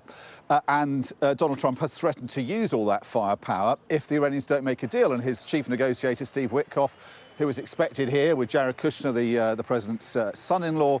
We're outside the back of the Omani ambassador's residence, which is where these talks are going to happen. And Steve Witkoff has said ahead of this that the president is frustrated and rather curious as to why the Iranians have not bent to his boss's will, in a sense, haven't agreed to a deal, or at least softened their position, despite the fact that he's parked much of the American Navy in the region and threatened to use it. You know, and that looks rather naive, I think, to observers who kind of understand the Iranian mindset better, which is, you know, Iranians, it is in their DNA not to make concessions, particularly when they have a gun held to their head. And I think the question is, are the Iranians going to come here with a better counter-proposal to what the Americans sort of sent them away with last time? Or are they going to dig in their heels? And are they going to call Donald Trump's bluff here? And there is a gulf between both sides still. You know, the Americans want to have a deal that involves nuclear weapons, the alleged Iranian nuclear weapons program, ballistic missiles, the way Iranians operate proxies around the region, and the way they treat their own people, which has been brutal in their suppression of the unrest we saw in recent months. And the Iranians have said no, they only want to talk about that alleged nuclear weapons program, and they insist that they are not trying to build a nuclear weapon, although no one, I think, outside the Iranian government, very few people kind of believe that. So if you've got that difference over what is actually on the table, and you've just got a morning of talks really to discuss it, yes, I think on the face of it, there's a pretty remote chance of any success here. And then the question really is, if the Iranians do dig in their heels and call the American president's bluff, what does he do next? You know, is he going to, he's got three options. One is to sort of, you know, use calibrated strikes to try and knock sense into the Iranians' heads and to try and force them to come back with a better deal, make them know that he's serious, or he kind of uses everything he's got in one go. But the problem with that is he doesn't have enough firepower, although it is a huge amount of firepower, to sustain that for more than a week or so. And if the Iranians sort of, you know, hunker down and resist, as is their way, then what happens next? Or he could sort of walk away or sail away, I guess, and then that's a massive loss of prestige for both the American military, America's standing in the region, also the American president, I think, politically. So he's kind of boxed into a corner here. He's going to have to react one way or another. And I think, you know, on the face of it, Wilf, I think we are looking at a potential massive escalation, which we will all feel, of course, because the Persian Gulf is a strategically vital waterway through which a fifth of the world's oil supply passes. So, you know, the stakes really could not be higher as these diplomats meet in the building behind me in the coming hours. Dominic, as always, thanks so much. We're talking Shakespeare next. Specifically, I think it was just over 10 years ago that there was the first kind of all-female production of Julius Caesar. It seems to be a landmark event. Well, it's back and it's going on tour. We'll be discussing next.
What's the best thing about being a Sky News presenter?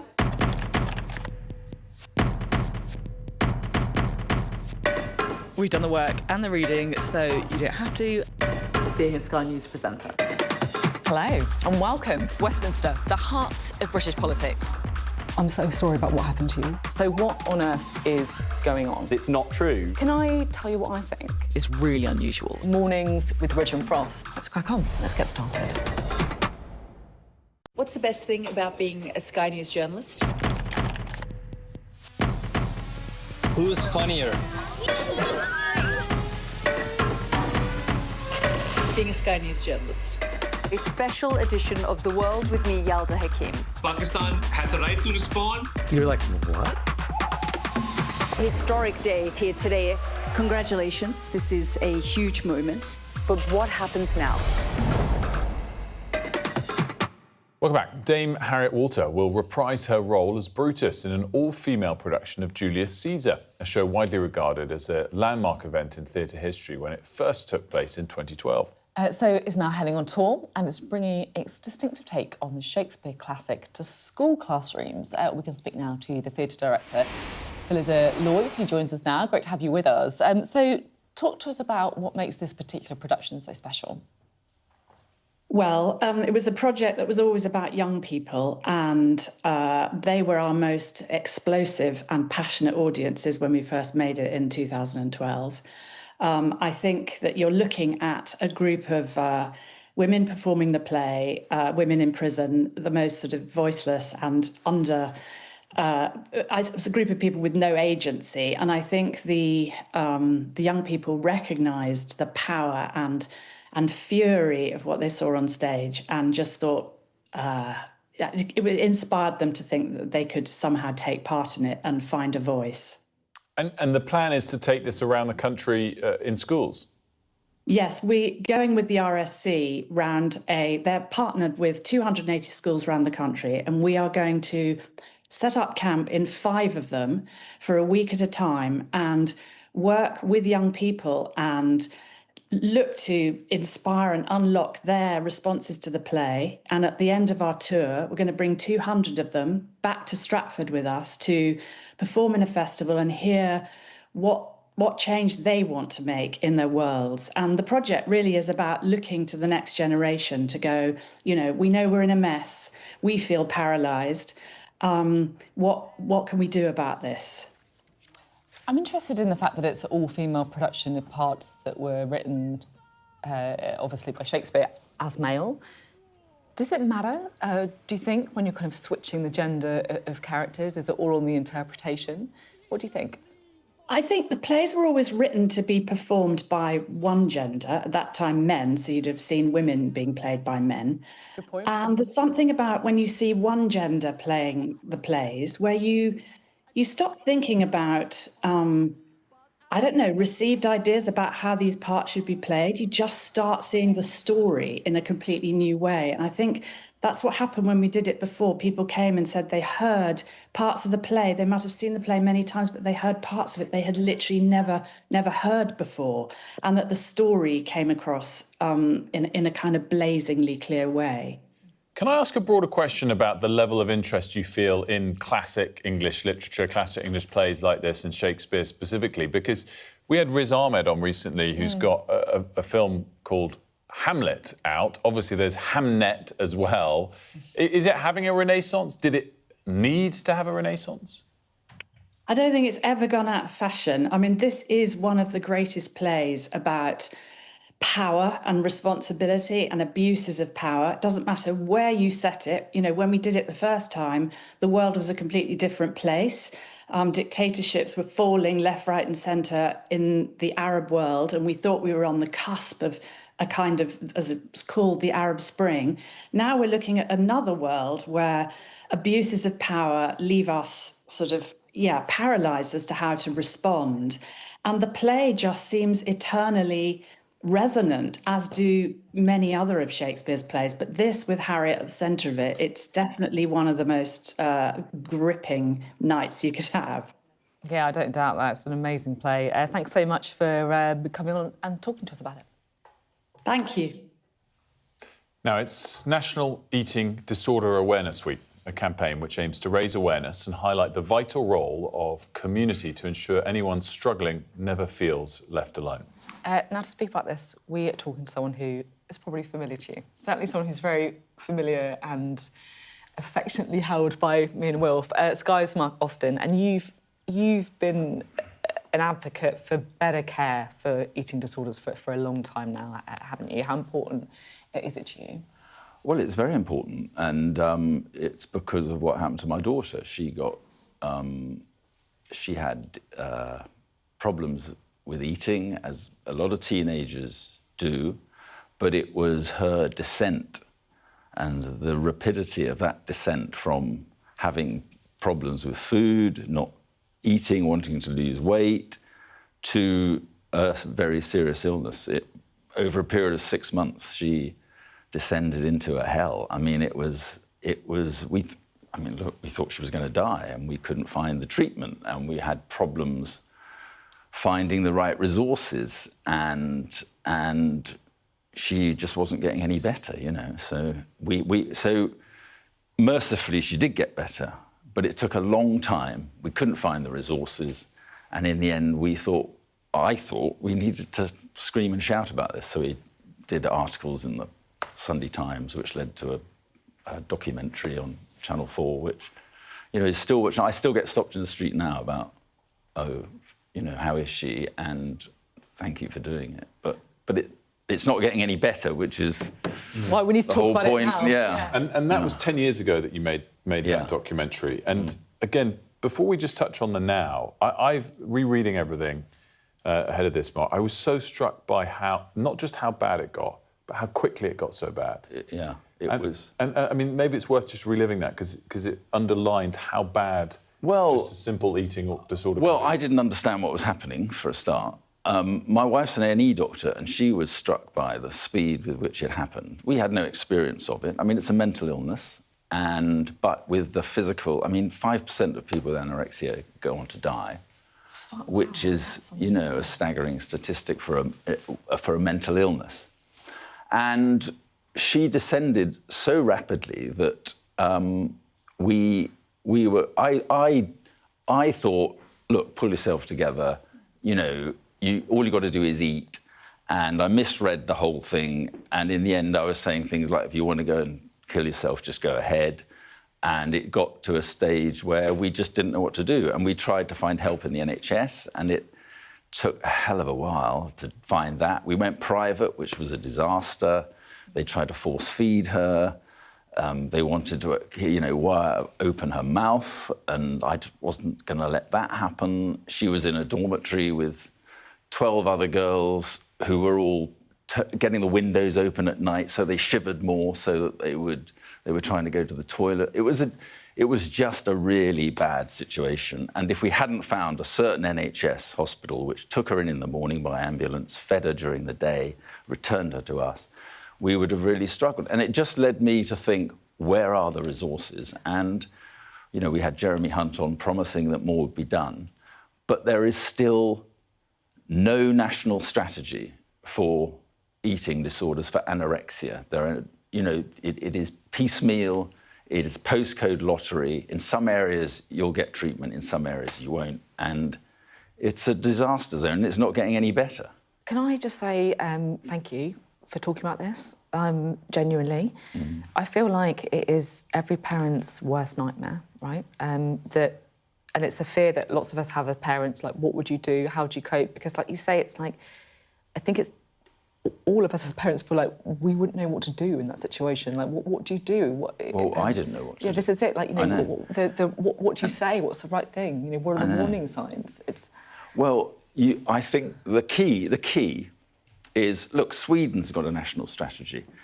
Australia have a national strategy. New Zealand have a national strategy on eating disorders. It's not beyond the wit of man. There is just nothing like it in this country, despite promise after promise. 6% of people who get eating disorders get proper treatment. 6%. And, you know, as I say, it's a condition that can lead to death. But what needs to happen is there needs to be a national strategy. It needs to be built around early intervention, because that is the absolute key. Early intervention within the community, not, you know, taking people as inpatients. In the community, early intervention, stopping it early, getting it under control. Not only would it save families, you know, years of misery, it would also save the NHS a huge amount of money, because people end up in, girls and boys, are ending up in A&E wards.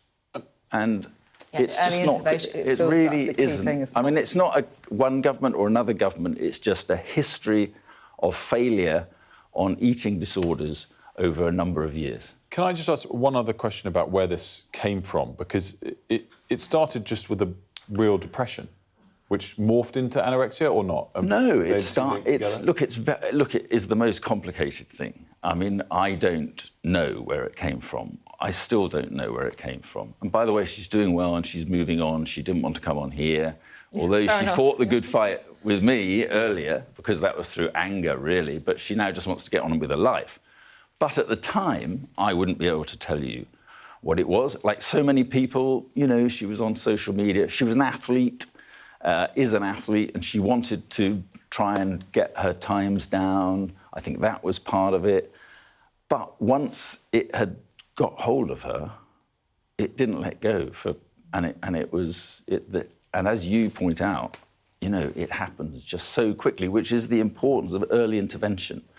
Trained specialists, we need more trained specialists to know how to deal with it, and deal with it in the community. So they stay home, you know, the patients stay at home with their family. And, you know, I know stories of people, of a girl in this instance who got a place in an NHS hospital 300 miles from where her parents and her family home was, which is just, I mean, it's impossible. How do you carry on visiting your daughter in that Mark, can I just ask, situation? With what you've learnt since, for those people watching, is there an early sign you would say to people to look out for their kids, and an early step or an early piece of action you'd take if you saw this? Well, look, listen, I think that it always starts with just not wanting to eat, or just, you know, going on long walks, running a lot, increasing physical activity, which is not a bad thing, and it may not be, you know, a problem in this case. But I think the key is to try and identify that there's a problem early. And if you identify there's a problem early, rather than just, oh, it's just teenage behaviour, if you've identified that's part of the... And then you've got to insist on someone helping you. But to get help in the NHS, and we were really, I should just say, we were really lucky. We eventually found an NHS hospital, and one of the nurses at the hospital said to my daughter, look, you can go on like this and you will die, or you can decide you want to get better.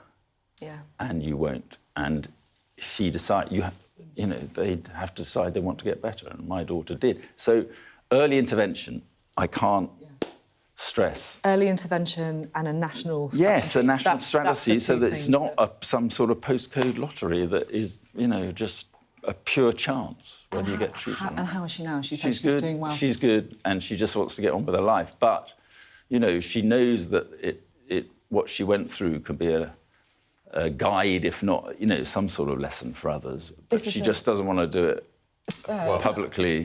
Can I also just genuinely say thank you to Mark's daughter? Like, honestly, thank you so much for allowing us to discuss, you know, her story and to talk about it, and to hopefully, you know, drive some of the change that, you know, so many people are so desperate to see. Mark, thank you. To Maddie, thank you. Wes Streeting is watching. Yeah, well, we won't let him not watch it next time. He is still health secretary. Yeah. Well, we should genuinely let's clip. We'll get some of what you say, and next time we get him on this programme, we'll try and. But it's a little dig at the end. Well, I just bumped into Baroness Amos on the way out, who's dealing with something again that, you know, really does require exactly sorting out. Do I go? Not quite yet. Okay. Of all of our guests, I follow the cues. I thought. Yeah, I know, exactly. I can see. I was like, Mark, we're on live TV. Do you know it? Like, are you used to it? I'm never up this early. Mark, thanks again, and to Maddie and to all your family. Much appreciated. Thank you. Now, we're talking next about social media and the potential ban for under-16s. Spain, the latest European country, planning to introduce legislation on this. France, Greece, Denmark and Austria are also working on similar restrictions after Australia became the world's first to bring in a ban last year. Here's our Europe correspondent, Siobhan Robbins. She travelled to Madrid to talk to some students. Some of them have already gone offline. Is social media messing up our kids? Spain is one of the countries trying to get under-16s off this, hoping a ban will force them to log in to life offline. So is Spain right to rein in the reels? Do you agree with banning social media for under-16s or not? If you agree, put your hand up. So all of you agree? I think we get as a society to a point that we have to do something about it, and I think a ban is the best option. I think that as long as private companies own these apps, there won't be really positive things, because the only thing that matter is of you to be more time in the app and for them to make more money. Phones are already banned at this Madrid school, but some have found it tough to say adios to their algorithms. I was 5 or 6 hours a day watching a screen, and I failed like 3 or 4 exams, and my parents take off all those things, and then I started to have better marks. When you have like everything in your phone, everything in your pocket, why would you want to travel when you can just like watch videos of people traveling? Why would you want to see your friends when you can just in a click like say something to them? It's horrible. Does social media bring any benefits to your life, or do you think we just need to get rid of it? I think it's good that the government wants to set a boundary because it means they know there's a huge problem, but I believe it's more important that we set a time limit for ourselves. I don't think teenagers have the ability to escape out of a system that is designed entirely around keeping them inside of that app. I think what was really interesting there was just how aware the teenagers are of the dangers or potential pitfalls of social media. And we've all done it, haven't we? You're on your phone, suddenly you look and you've been scrolling for hours, you've lost all that time. They're clearly saying we need help, but are they ready en masse to give it up completely? Siobhan Robbins there for us. We're going to have a quick look at the weather. You're looking happy. Well, the forecast looks good. So you've sorted the travel insurance then? All Clear Travel Insurance sponsors Sky News weather. The mild theme will continue this week with rain and strong winds also present at times. Right now, it's mild with wind and rain in the west. Rain will take a bit more of western Scotland, northwest England and the west of Wales this morning, while much of Ireland and Northern Ireland will also have some rain, although it'll clear some places. I've got myself caught up here. It will rain or it might not rain. I'm not sure. Elsewhere, it'll be largely dry with bright spells. But northern and central part will have some showers. That will do for now. All Clear Travel Insurance proudly sponsors Sky News weather. I feel like that's an evergreen weather. It might rain or it might not rain. This is amazing. We skipped past the line and I didn't know if it said it will be raining in Ireland and Northern Ireland or not. Sorry if you live there. But, you know... It was such a stark... I couldn't... It was either it will or it won't. Yeah, those are the options. My apologies. Coming up, we're talking about the Foo Fighters, who are finding their own way to beat the Touts.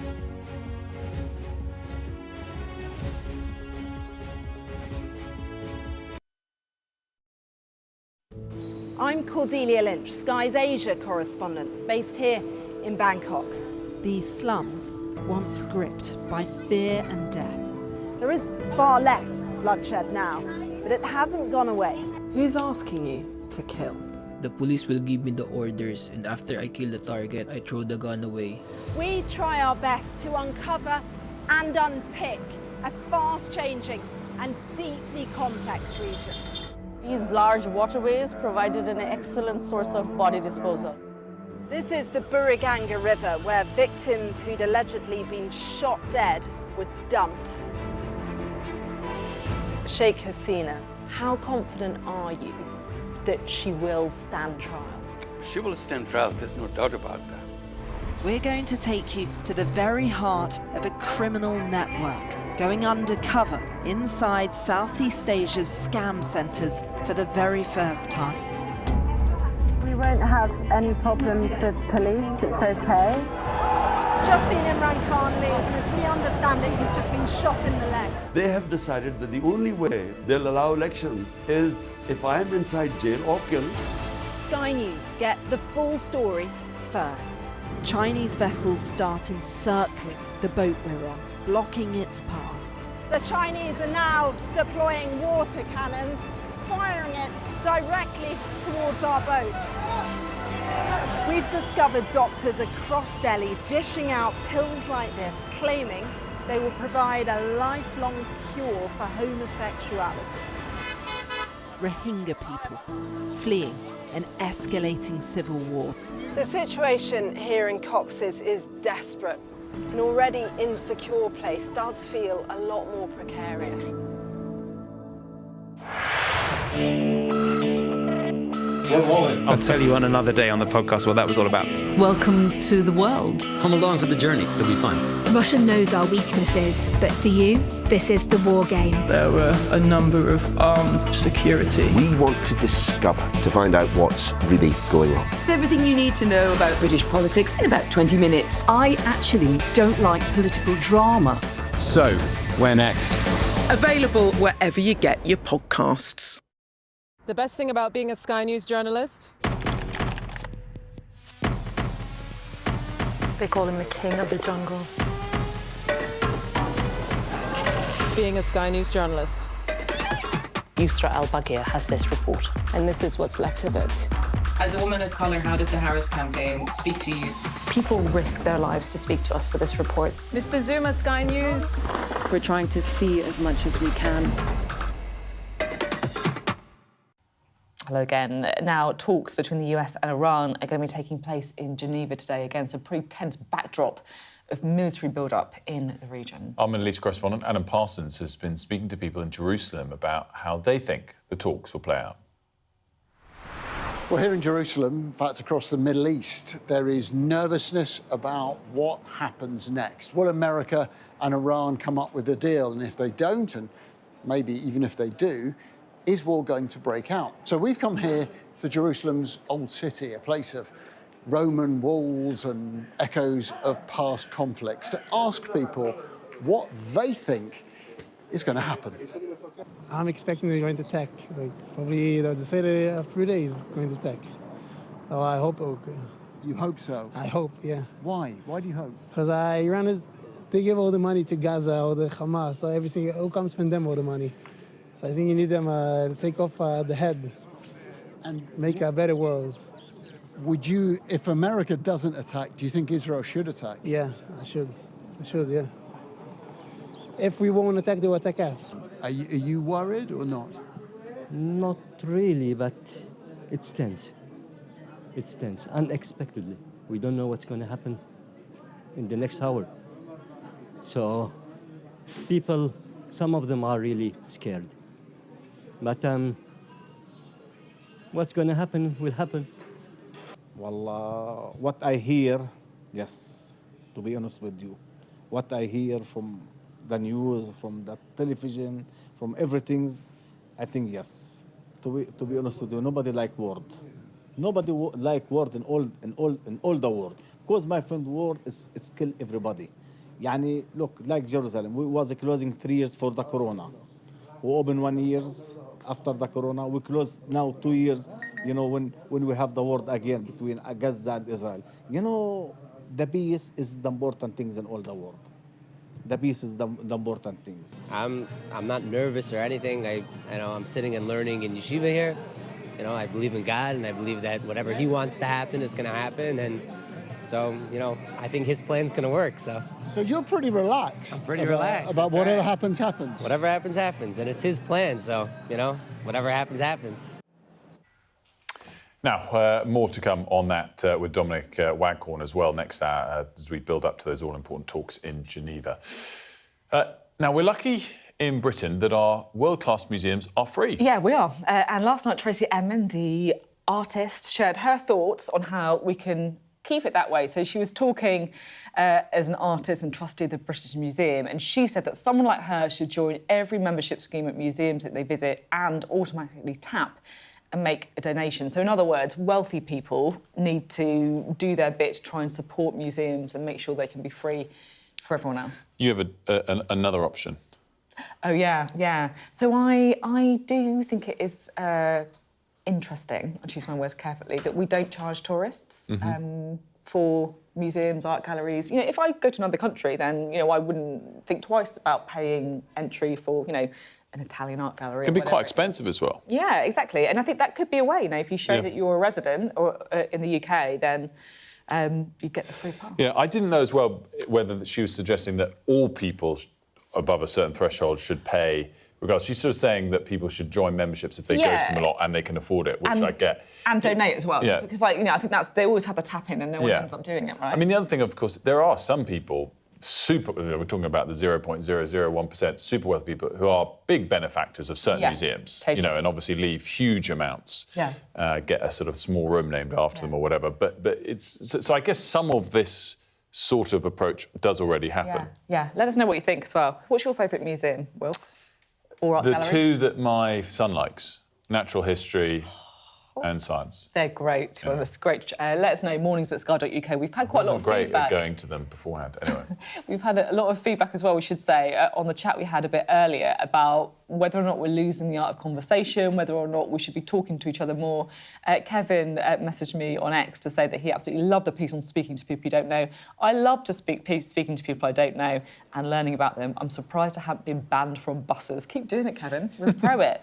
And we also had an email, which I love this. This is a great tip. This is from Liz Coles in Munich, and she said, I listened with great interest to your discussion about talking to strangers on public transport. I recently became a dog owner, and I enjoy lively chats with other dog owners when out on walks. They get a dog. Dogs and animals definitely get more sort of engagement from people you don't know. I think that's it. It's like a safe space that people can talk to you about. So, yeah, there you go. I could have kept discussing that for ages, because I also think that breaking the seal with people wanting to do public speaking is a really important thing to discuss a bit more as well, which was briefly discussed in that segment, and we're out of time for this hour of the programme. We'll be right back with all the day's top stories.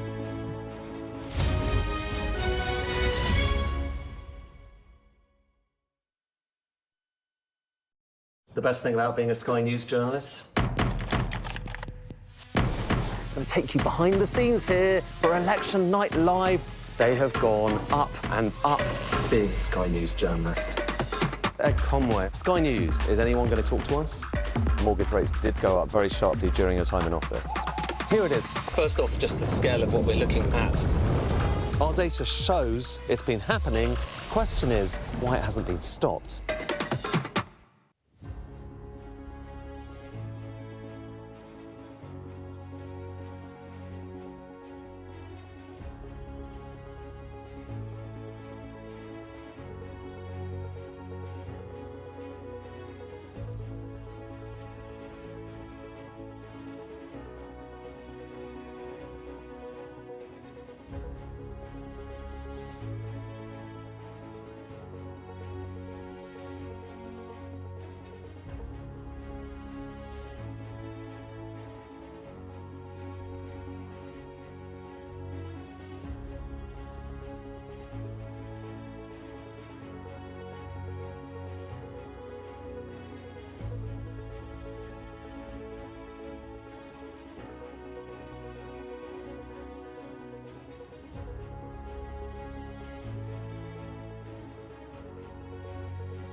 Good morning, it is 9 o'clock and welcome to Mornings with Ridge and Frost. With Sophy and Wilfred, very good morning from me as well. Lots ahead. Racism, bullying and cover-ups. We have the shocking first look at a report into NHS maternity services in England. America's top diplomat says the US is investigating after Cuba claimed 10 Cuban nationals were on a speedboat bound from the US to carry out an armed infiltration. We reveal how Jeffrey Epstein appears to blame King Charles for Andrew Mountbatten Windsor's downfall as UK trade envoy. Also ahead, the race against rising waters and flooding. We'll hear the choices governments face in the battle against climate change. And the Brit Awards is finding its new home in Manchester. We're going to be joined by one of the city's top DJs to discuss its rich music scene.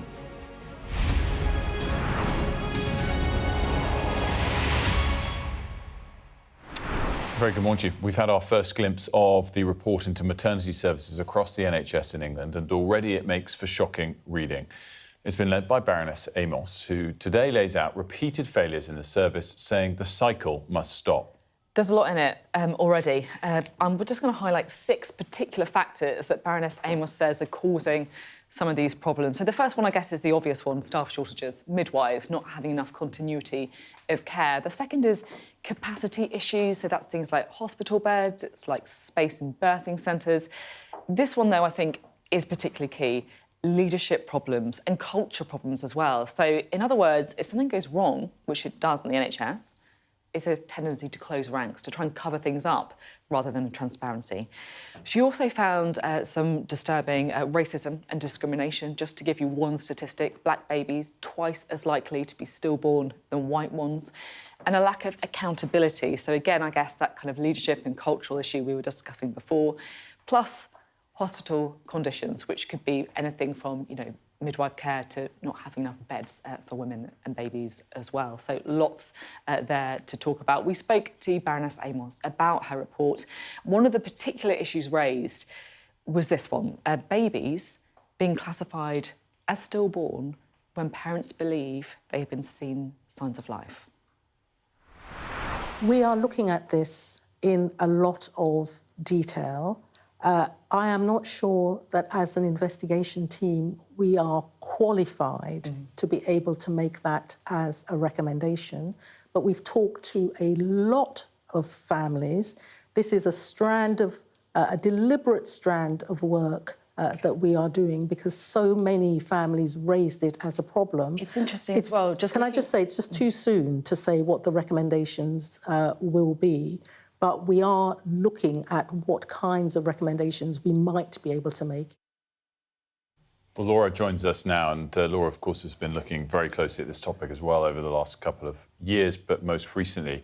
Just update us as well on the timeline quickly, because this is the interim report, and as Baroness Amos was saying there, she's not quite sure what the final recommendations will be yet. No, that's the next step for her. So we had, do you remember the initial reflections before Christmas in December? This is the interim, and then her final thoughts and those all-important recommendations a little bit later this year. I think sort of June is the rough time where we're sort of looking towards. I think what we've learned from this interim report is that it is showing the flaws and failings that seem pretty familiar to us, unfortunately. Racism, bullying, cover-ups, a burnt-out workforce, having to work in dilapidated buildings, delivering babies without, in too many cases, compassion or care. And it's hardly a surprise that Baroness Amos herself asks, how is this acceptable in 2026? But I think for many people, the bigger question here is not that, it's that how is this still going on when we've known that things have been so unacceptable for so long? Needless to say, though, I think some of those anecdotes contained within the report are still really shocking, that the stereotyping of women, Asian women being described as princesses, black women as having a tough skin and able to tolerate pain, it's really shocking to read. I think for many people, though, certainly the families who are bereaved and harmed, harmed, they don't feel it goes far enough. It's not deep enough when it comes to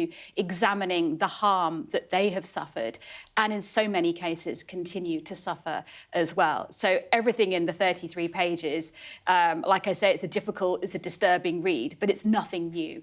And I think what people really want to know is, what are those recommendations going to be? And more importantly, how are they going to be acted on meaningfully to ensure that the change that is so badly needed is meaningful and lasting? Yeah, this is it. And I think particularly, I think that's what I was trying to get at a little bit with Baroness Amos, talking about this particular issue about stillborn babies with no signs of life not being investigated by coroners if they've taken a single breath, and the incentive there. And I think she stopped back saying she wasn't even clear if that would be something she could actually recommend, which I think does have some questions. We did speak to the government earlier on some of the issues that Laura was talking about. This is Alison McGovern. I think it's right that Baroness Amos has looked into this and reported it and is open about it, and we all have to accept it, because that racism is in our society. It's, you know, those attitudes that you just mentioned, Sophie, are long-standing ones that are, you know, deep-seated in our society. So I think just to jump in, you think it's right that she's right that there is unacceptable racism in the NHS? I haven't read Baroness Amos's report yet because it's just come out, but I have no reason to doubt what Baroness Amos is saying. And it's hard for us all, right, because we don't want to accept that these awful things happen, but sometimes we have to look this in the face and say, OK, we accept that. Let's take our responsibility to change. Let's try to build a different culture, which you can't flick a switch, or there's no policy you can just legislate for or agree that flicks a switch and changes that. It's behaviours over time that can change that culture and stop those kind of racist attitudes that you mentioned being so pervasive. More, of course, coverage of that on the Sky News website. Now, America's top diplomat, Marco Rubio, says the US is investigating after Cuba claimed 10 Cuban nationals were on a speedboat bound for the US to carry out an armed infiltration. Sounds pretty extraordinary. Let's get the details of what we're referring to there. Adele's here with us. Adele, what can you tell us? Yeah, a lot of ambiguity around this incident, actually, specifically around exactly who entered Cuban territory and what was their intent. What we know, according to the Cuban authorities, was that yesterday, February 25th, there was a Florida-registered speedboat which was intercepted by Cuban Border Patrol a mile off the coast of Cayo Falcones. Cuban authorities said that there were 10 passengers on board, all of them Cuban nationals living in the US. They say that they opened fire first, the Cuban nationals on the boat, wounding a patrol commander.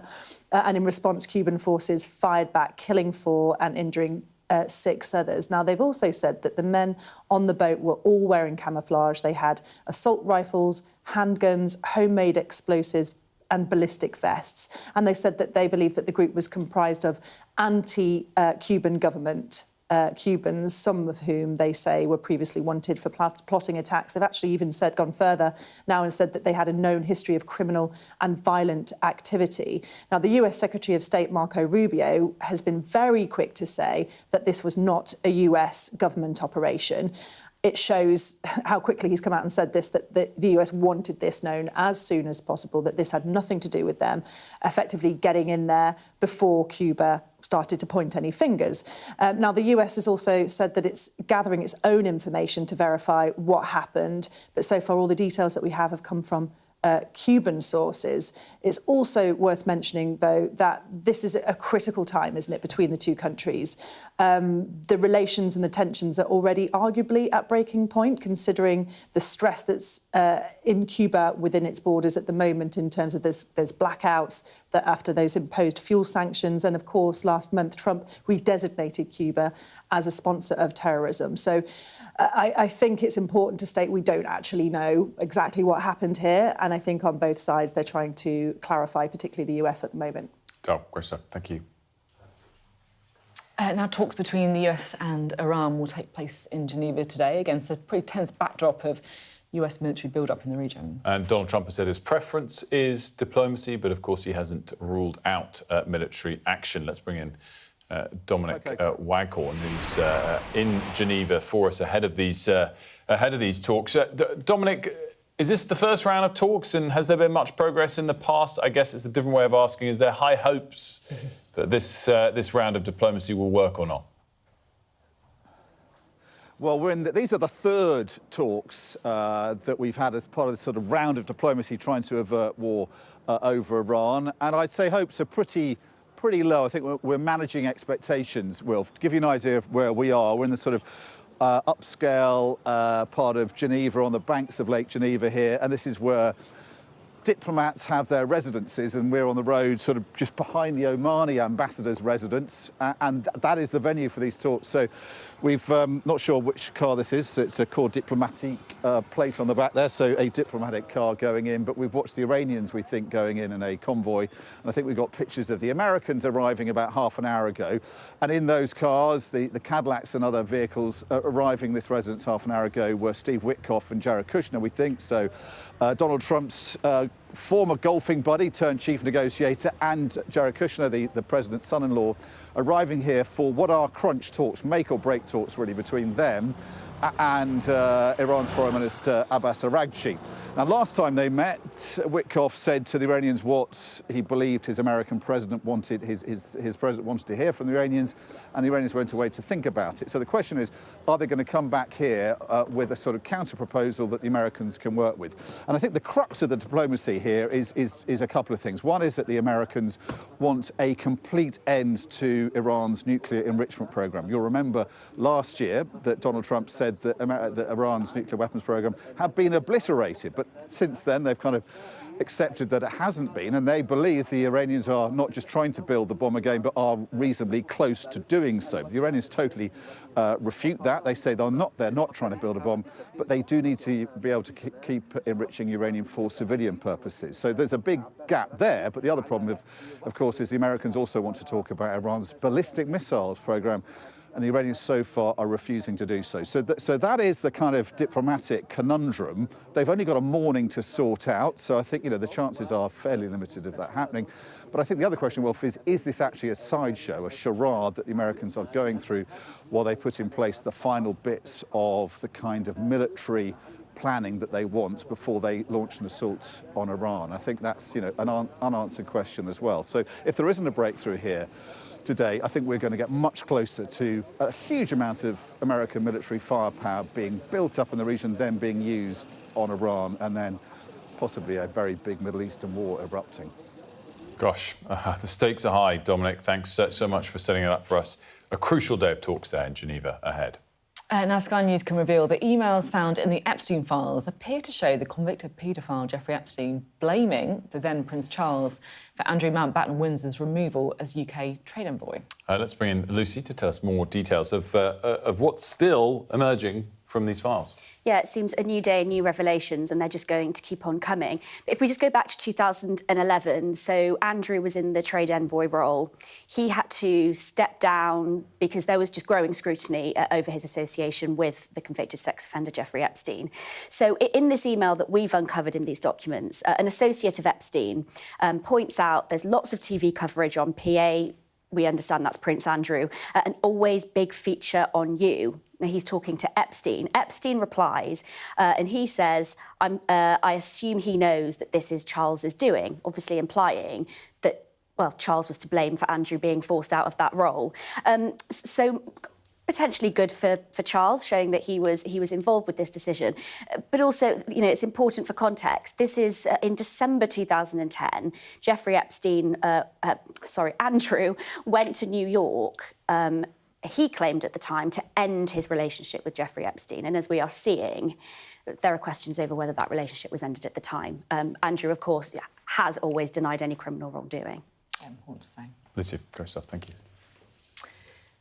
Now, just a little story to bring you now, because the far-right activist Tommy Robinson has been visiting the US State Department. It was after an invitation from an individual, the US State Department official, Joe Rittenhouse, we believe. Important to say that it was in an unofficial capacity in a tour today. That's a department spokesperson telling Reuters in emailed comments. So we're not totally clear who it was he met with, but there is this picture of him meeting the State Department official Joe Rittenhouse, who's an advisor to the department's Consular Affairs Bureau, meeting with Tommy Robinson. Yeah, and he shared that this was happening yesterday on social media. I mean, it's quite a difficult position for the government to be in when senior departments in the US, let's say, are reaching out to, non-members of the government. I mean, this is a pretty extreme example of it, but, the more regular ones recently have been on Chagos, which has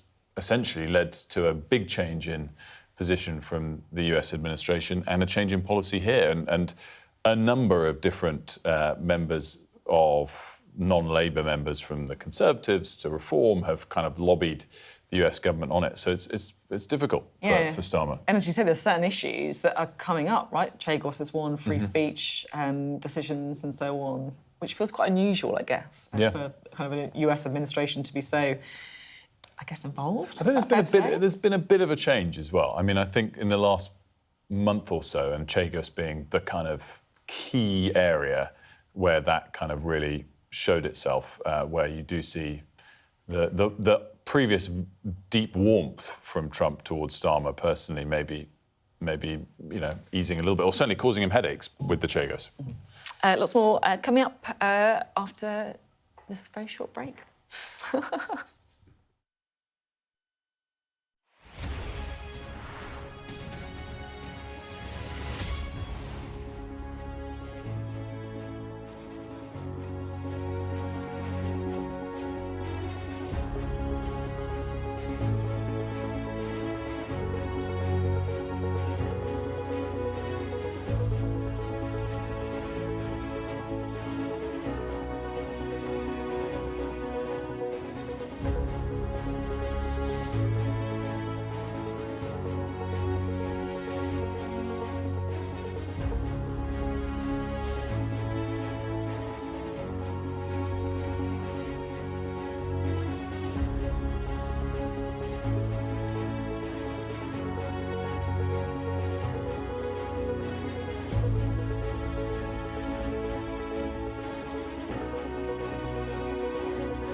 What's the best thing about being a Sky News presenter?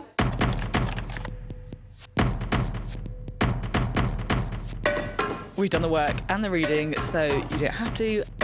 Being a Sky News presenter. Hello and welcome. Westminster, the heart of British politics.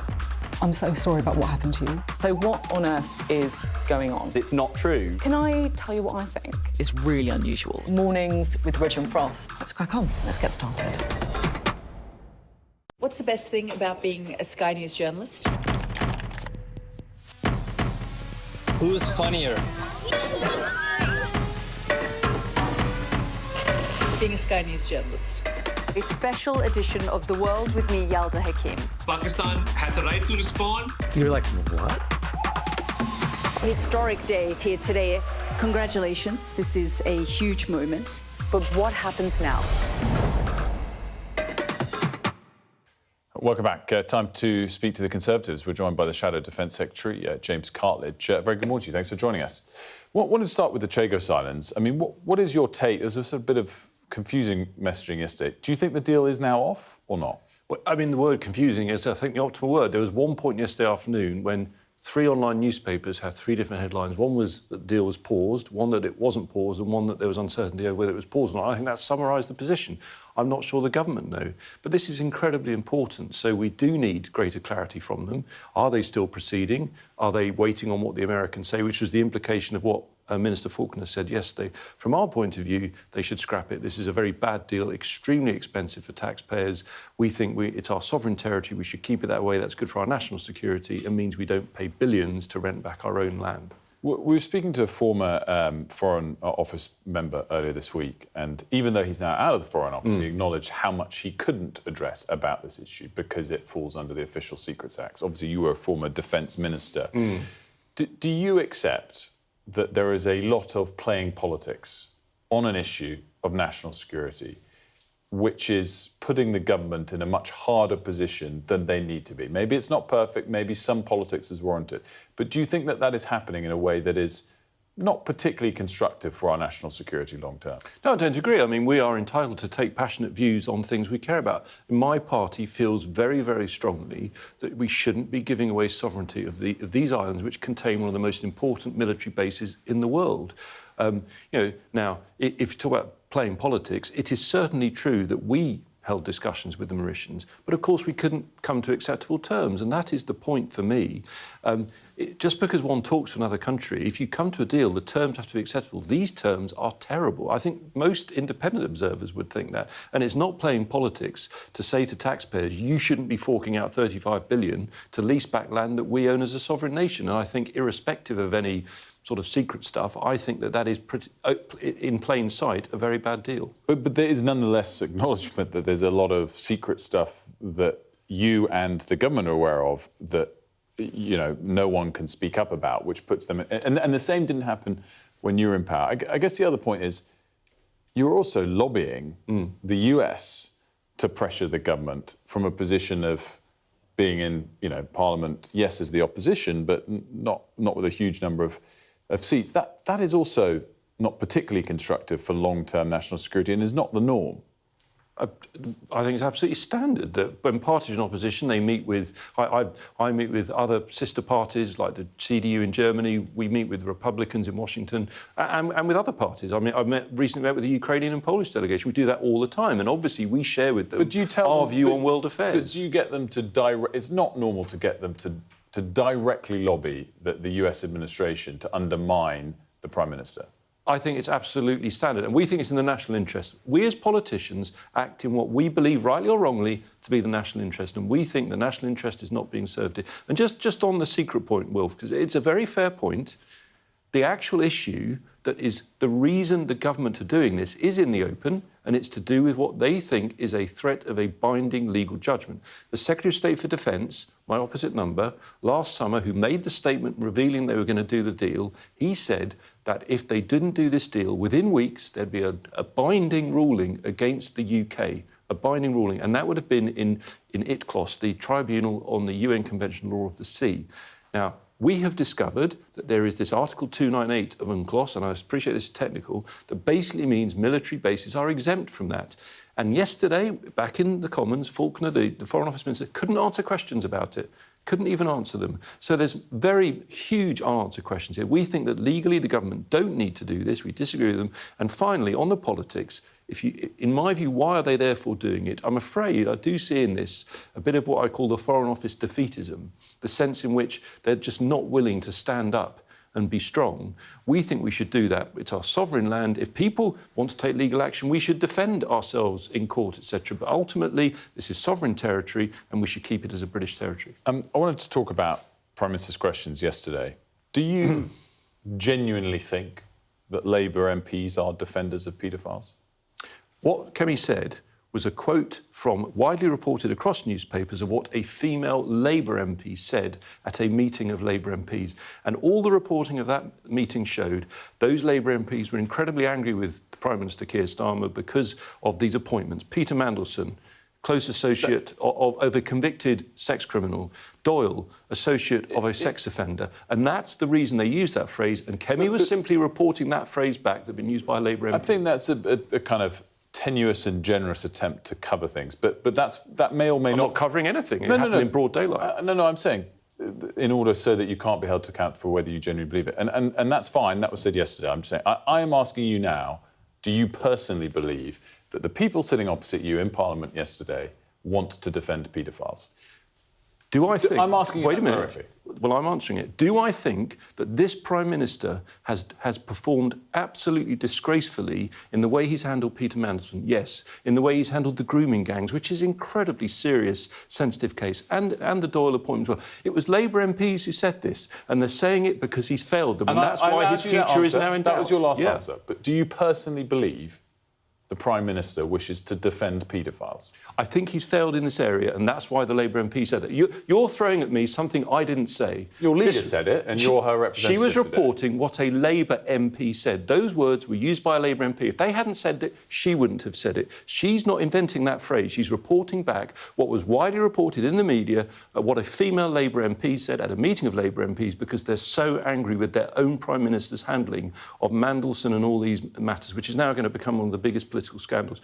So the substance of this, which is what matters, the national interest, which I mentioned earlier, is that we have a Prime Minister who failed on the grooming gangs inquiry, didn't want to do a national inquiry, he was pushed, and eventually he U-turned, one of his many U-turns. He appointed Peter Mandelson, despite, as he admitted a few weeks ago in Prime Minister Questions, knowing about maintaining his links with Jeffrey Epstein. That is a failure, and that's what's angered Labour MPs, that's what's angered us and the country.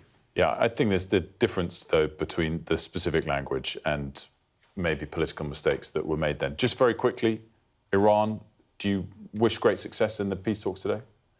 Obviously we want success because we're worried about Iran having a nuclear weapon. My view on this is that when a country is willing to murder thousands of its own people, then you don't want them to have a nuclear weapon, and that is a top priority for us. They must never have it. We supported the action the US took last year, and yes, so we do hope these talks are successful. James College, thanks for joining us. You're welcome.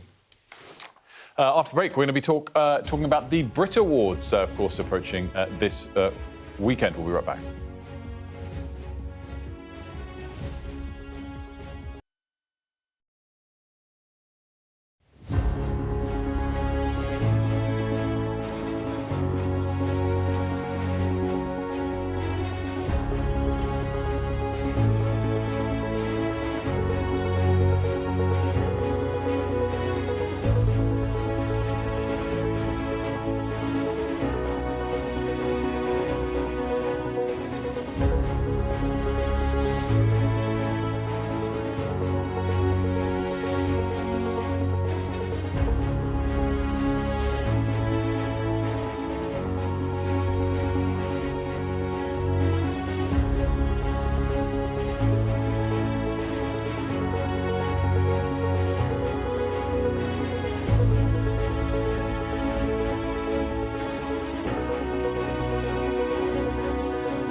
Well, back. Governments are being urged to undergo a radical rethink in the race against the most destructive force in nature.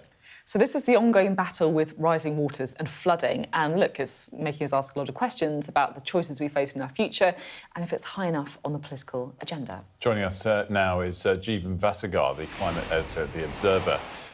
Thanks so much for joining us on this. Just how big a threat is flooding to the UK at the moment? Hi, Wilfred. So I'm Jeevan. I'm the author of this book, The Surge, which is out today. Flooding, well, I mean, nobody in Devon needs telling that flooding is a huge challenge for us. I mean, I've outlined some of the history in this book, and I begin in the 1950s with an enormous flood in the North Sea, which caused enormous devastation, killed hundreds of people all along the North Sea coastline. And my point in the book is that, you know, from that flood, we've built incredible defences, built the Thames Barrier.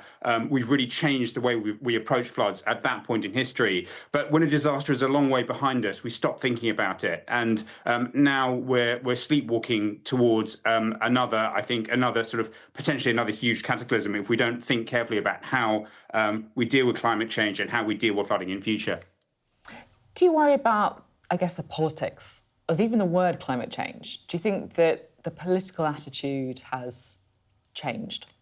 So one of the points I make in my book is that we, you know, from the beginning of time, we've thought about ourselves as part of nature, and we've lost a bit of that natural connection. So in the middle of the 20th century, we got to a point where we pushed away the sea and we straightened the rivers, and we thought we were in charge of nature. And nature has now come back to haunt us. You know, we've seen in recent years enormous floods in Pakistan, in Florida, all over the world, really. And we've seen that, you know, what the consequences of climate change are.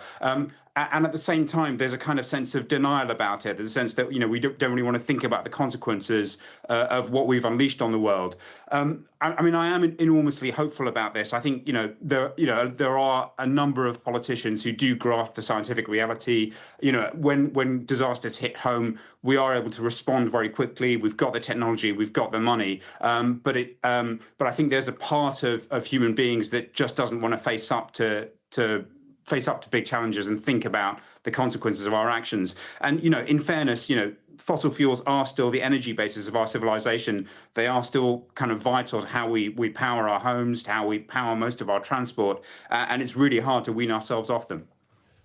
Just specifically the sort of UK floods that we all kind of, there's a moment in the year and we always have to talk about them.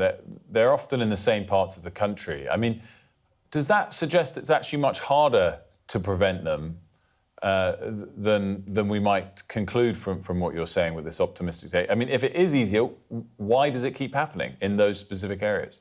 So there are kind of three bits of there's one way of thinking about this is that there are sort of three parts of the country that are kind of vulnerable to floods in different ways, and one of those parts in London is London. So in my book, I kind of went back in history to look at the building of the Thames Barrier, and there was enormous anxiety about London being hit by a storm surge. The title of the book is The Surge. It's this huge push of water from the North Sea up the Thames. And people, you know, in government, in Margaret Thatcher's government, were extremely concerned about the devastation that could cause, about the London Underground being paralysed. And they built the Thames Barrier, and that is a really, really effective defence against floods.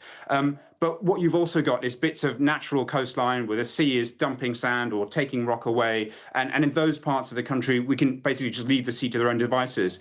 The problem that we have now is that there are parts of the country where there are fewer people living, the parts of Devon, parts of East Anglia that are getting hit time after time, as you point out, by floods.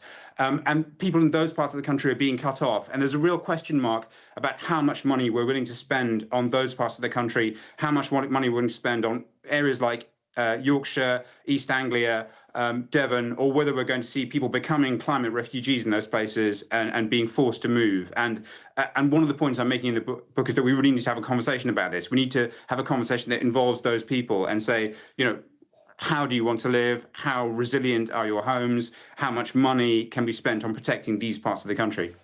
Jeevan, great stuff. Thanks for joining us. Thank you, Wilfred. We'll talk about the Brit Awards next, the kind of iconic music awards here in Britain, and they're taking place this weekend. And for the first time ever, they're actually going to be held in Manchester. As part of the build-up to the awards, school children are taking part in workshops hoping to inspire the next generation of musicians. Let's speak to Paulette Constable, a house DJ from Manchester, who's been leading some of those sessions. Have you found lots of willing participants? We've had a fantastic session. MasterCard Manchester Legends hosted a class of 25, 14 to 18-year-olds.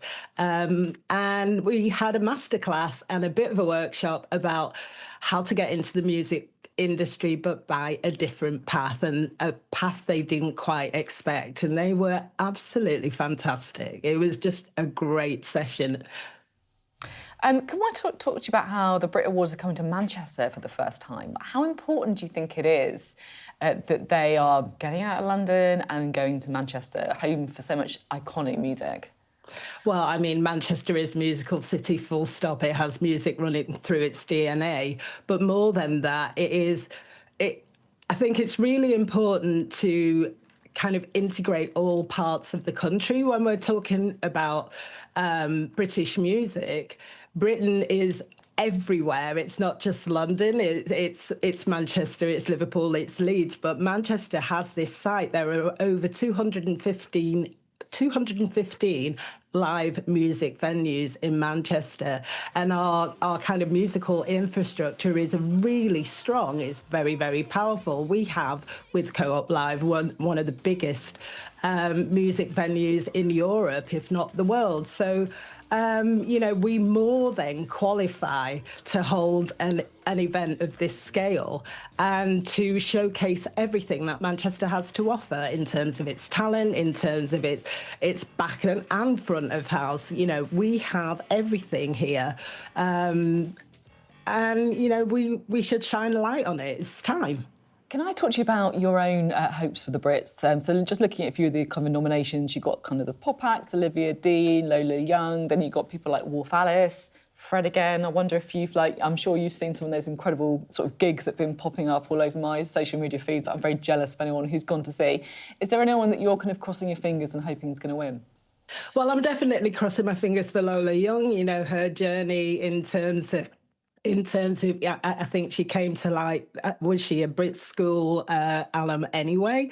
And, but just everything she represents through the last years, taking time out for her mental health, a woman in the music industry making that kind of public noise is really incredible. And I love the music as well. So, a bit of a guilty pleasure because I'm a house music DJ, really, but I love Lola Young. Can I just say, I wasn't expecting you to say Lola Young. I kind of love that you did because I think she's got great tunes as well. But as a super cool house DJ, I wasn't who I thought you were going to go for. Yeah, no, I also have a guilty pleasure for Harry Styles as well, and Olivia Dean and Ray. So, there's a lot of people I'm rooting for. And Harry Styles obviously performing as well. Just finally, I want to go back to the kids that you've been working with and trying to inspire. Do you think in general music is taught enough and embraced enough by kids today compared to 20 or 30 years ago? Well, I think it was really quite shocking when MasterCard did like a load of research and they found it was something like up to 50% of young people, again, age 14 to 18, have not experienced live music, and they don't know also how to get into the music industry. It is not an option that is kind of in front of them when they're going through the education system. They are not encouraged to take these paths, and they are not shown the variety of jobs and skills that you can have and that you can nurture in order to get into that. And one of the things that kind of one of the barriers to it, it's location. We have this north-south divide thing that is still quite active in terms of getting internships.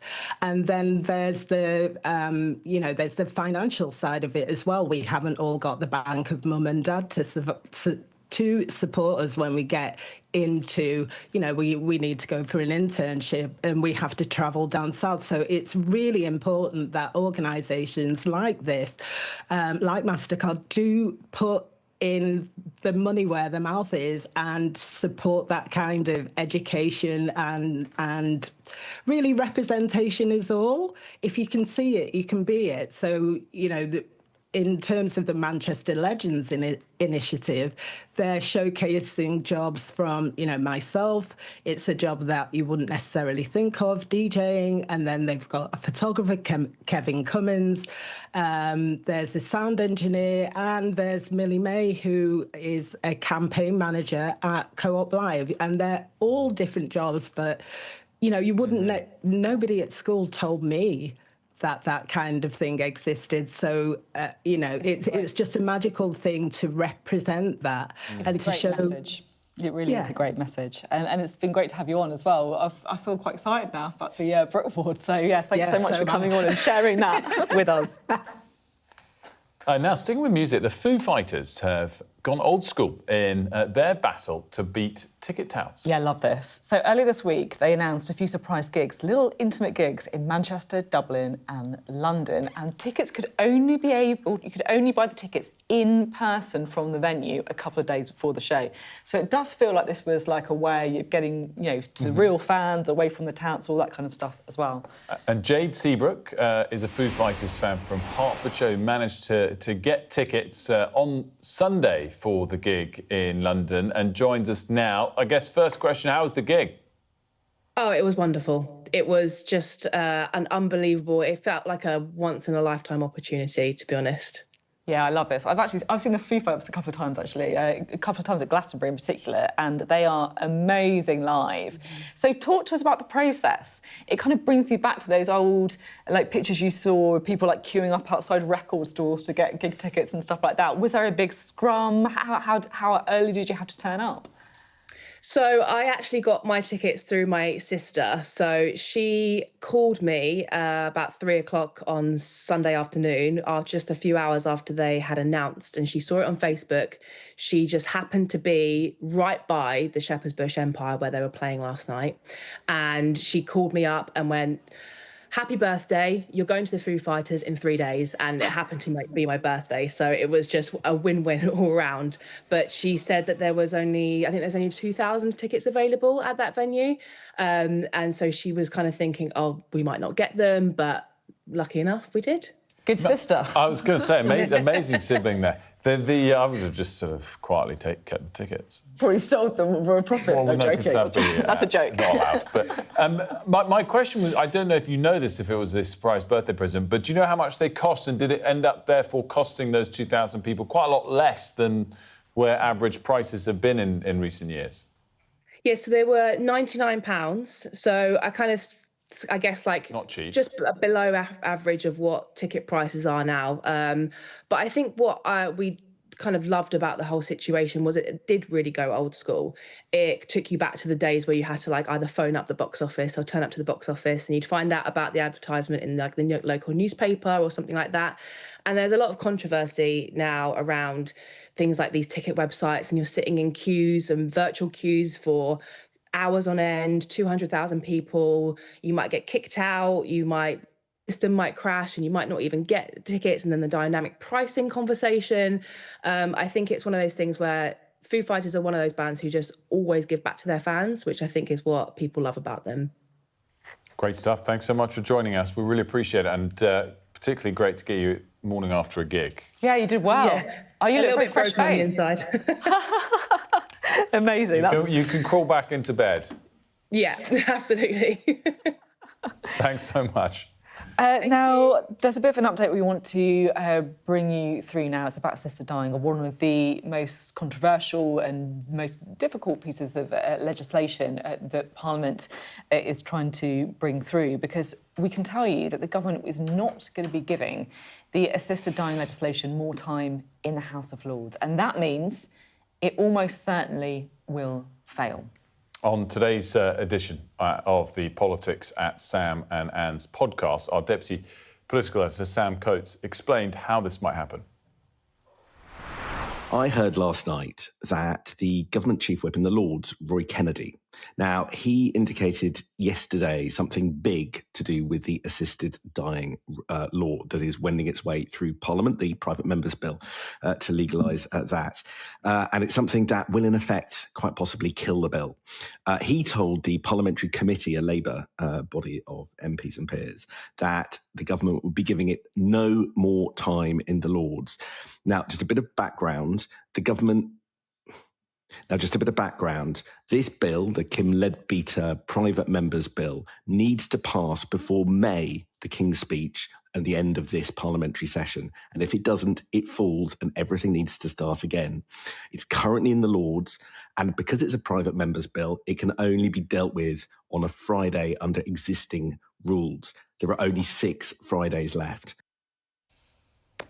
Really interesting. Yeah. I mean, I guess there's been rising expectation that this could happen just because of the pure, maths, as Sam was saying there, of days left, but it's going to be a significant moment. Yeah, it's confirmed. It really will, because obviously MPs voted in favour of this legislation. The fact it's failed to make, or looks like it's going to run out of time in the House of Lords is going to be, there's going to be a lot of people upset about that on the pro-assisted dying side. And on the democracy side, the Lords have found a new bite that they haven't had for years, I would argue. Yeah, I think it's a good point. Let's have a look at the weather. I hope we haven't forgotten anything. Travel insurance, I tick that box. Yeah, but remember what you forgot last year. All Clear Travel Insurance sponsors Sky News Weather. So the mild theme will continue this week, with rain and strong winds at times as well. But it is quite mild out there right now. There is a bit of wind and rain in the west. Rain will take over more of western Scotland, northwest England and West Wales this morning, and clearing much of Ireland and Northern Ireland. Elsewhere, though, it should be largely dry. There'll be some bright spells, hooray! But northern and central parts should also expect a few showers. It will be mild and windy with coastal gales possible, but temperatures do look a bit lower than yesterday's. It was pretty hot yesterday, after all. Northern Britain will see the rain clearing this afternoon. All Clear Travel Insurance proudly sponsors Sky News Weather. We're going to talk a bit more about the latest trends in AI next. Don't go anywhere.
The best thing about being a Sky News journalist? I'm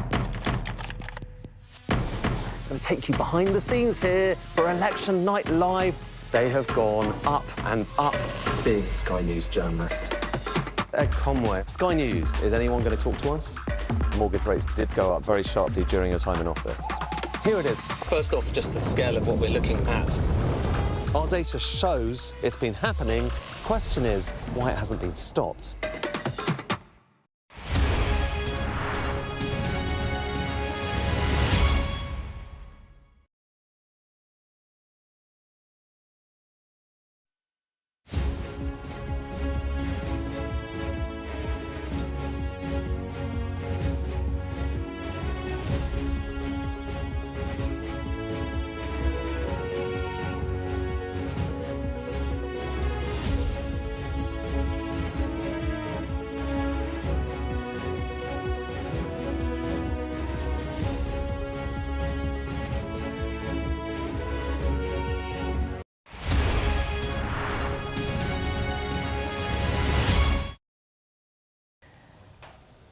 Now, we've been talking a lot about AI on this programme, and in particular, I guess, the kind of pace of change, which really does feel like it is increasingly exponential, I guess. And there are new warnings that the progress in AI technology could be more disruptive than most people realise. Yeah, it's faster than some experts had imagined. Let's bring in our technology expert, Roland Manthorpe. Very good morning to you. Good to see you here. So what exactly are we referring to here? Why is suddenly people more worried and that the pace has picked up all of a sudden? Well, one particular thing that's happened is that there's a non-profit called Meta, which measures AI capacities in software engineering. And they just released their latest result. And, I mean, we're talking about a chart that isn't just going up, it's going vertical. The progress in software development is, I mean, it's incredible. And I think the funny thing is that it's hard to really realise, for most of us, you just use the chatbots. Like, they seem better, you know, but it's not that much difference. But in software development right now, AI is writing 90% of the code for a lot of companies. I'm struggling for words to really capture the progress here. But one analogy that a lot of people reach for is COVID, because it's the way that in COVID we saw how an exponential can go from not that much to the nothing, everything. And that's what feels like is happening right now. Roland, I feel like, as someone who's been, myself, quite nervous about AI or jobs and all, like, everything, I found you, like, a bit of a reassuring voice. Can you give me that reassurance now, or are you starting to be a bit alarmed by the speed of stuff? I don't think that if you're not alarmed, you're paying attention. And overall, I think there are really good reasons to be positive long-term.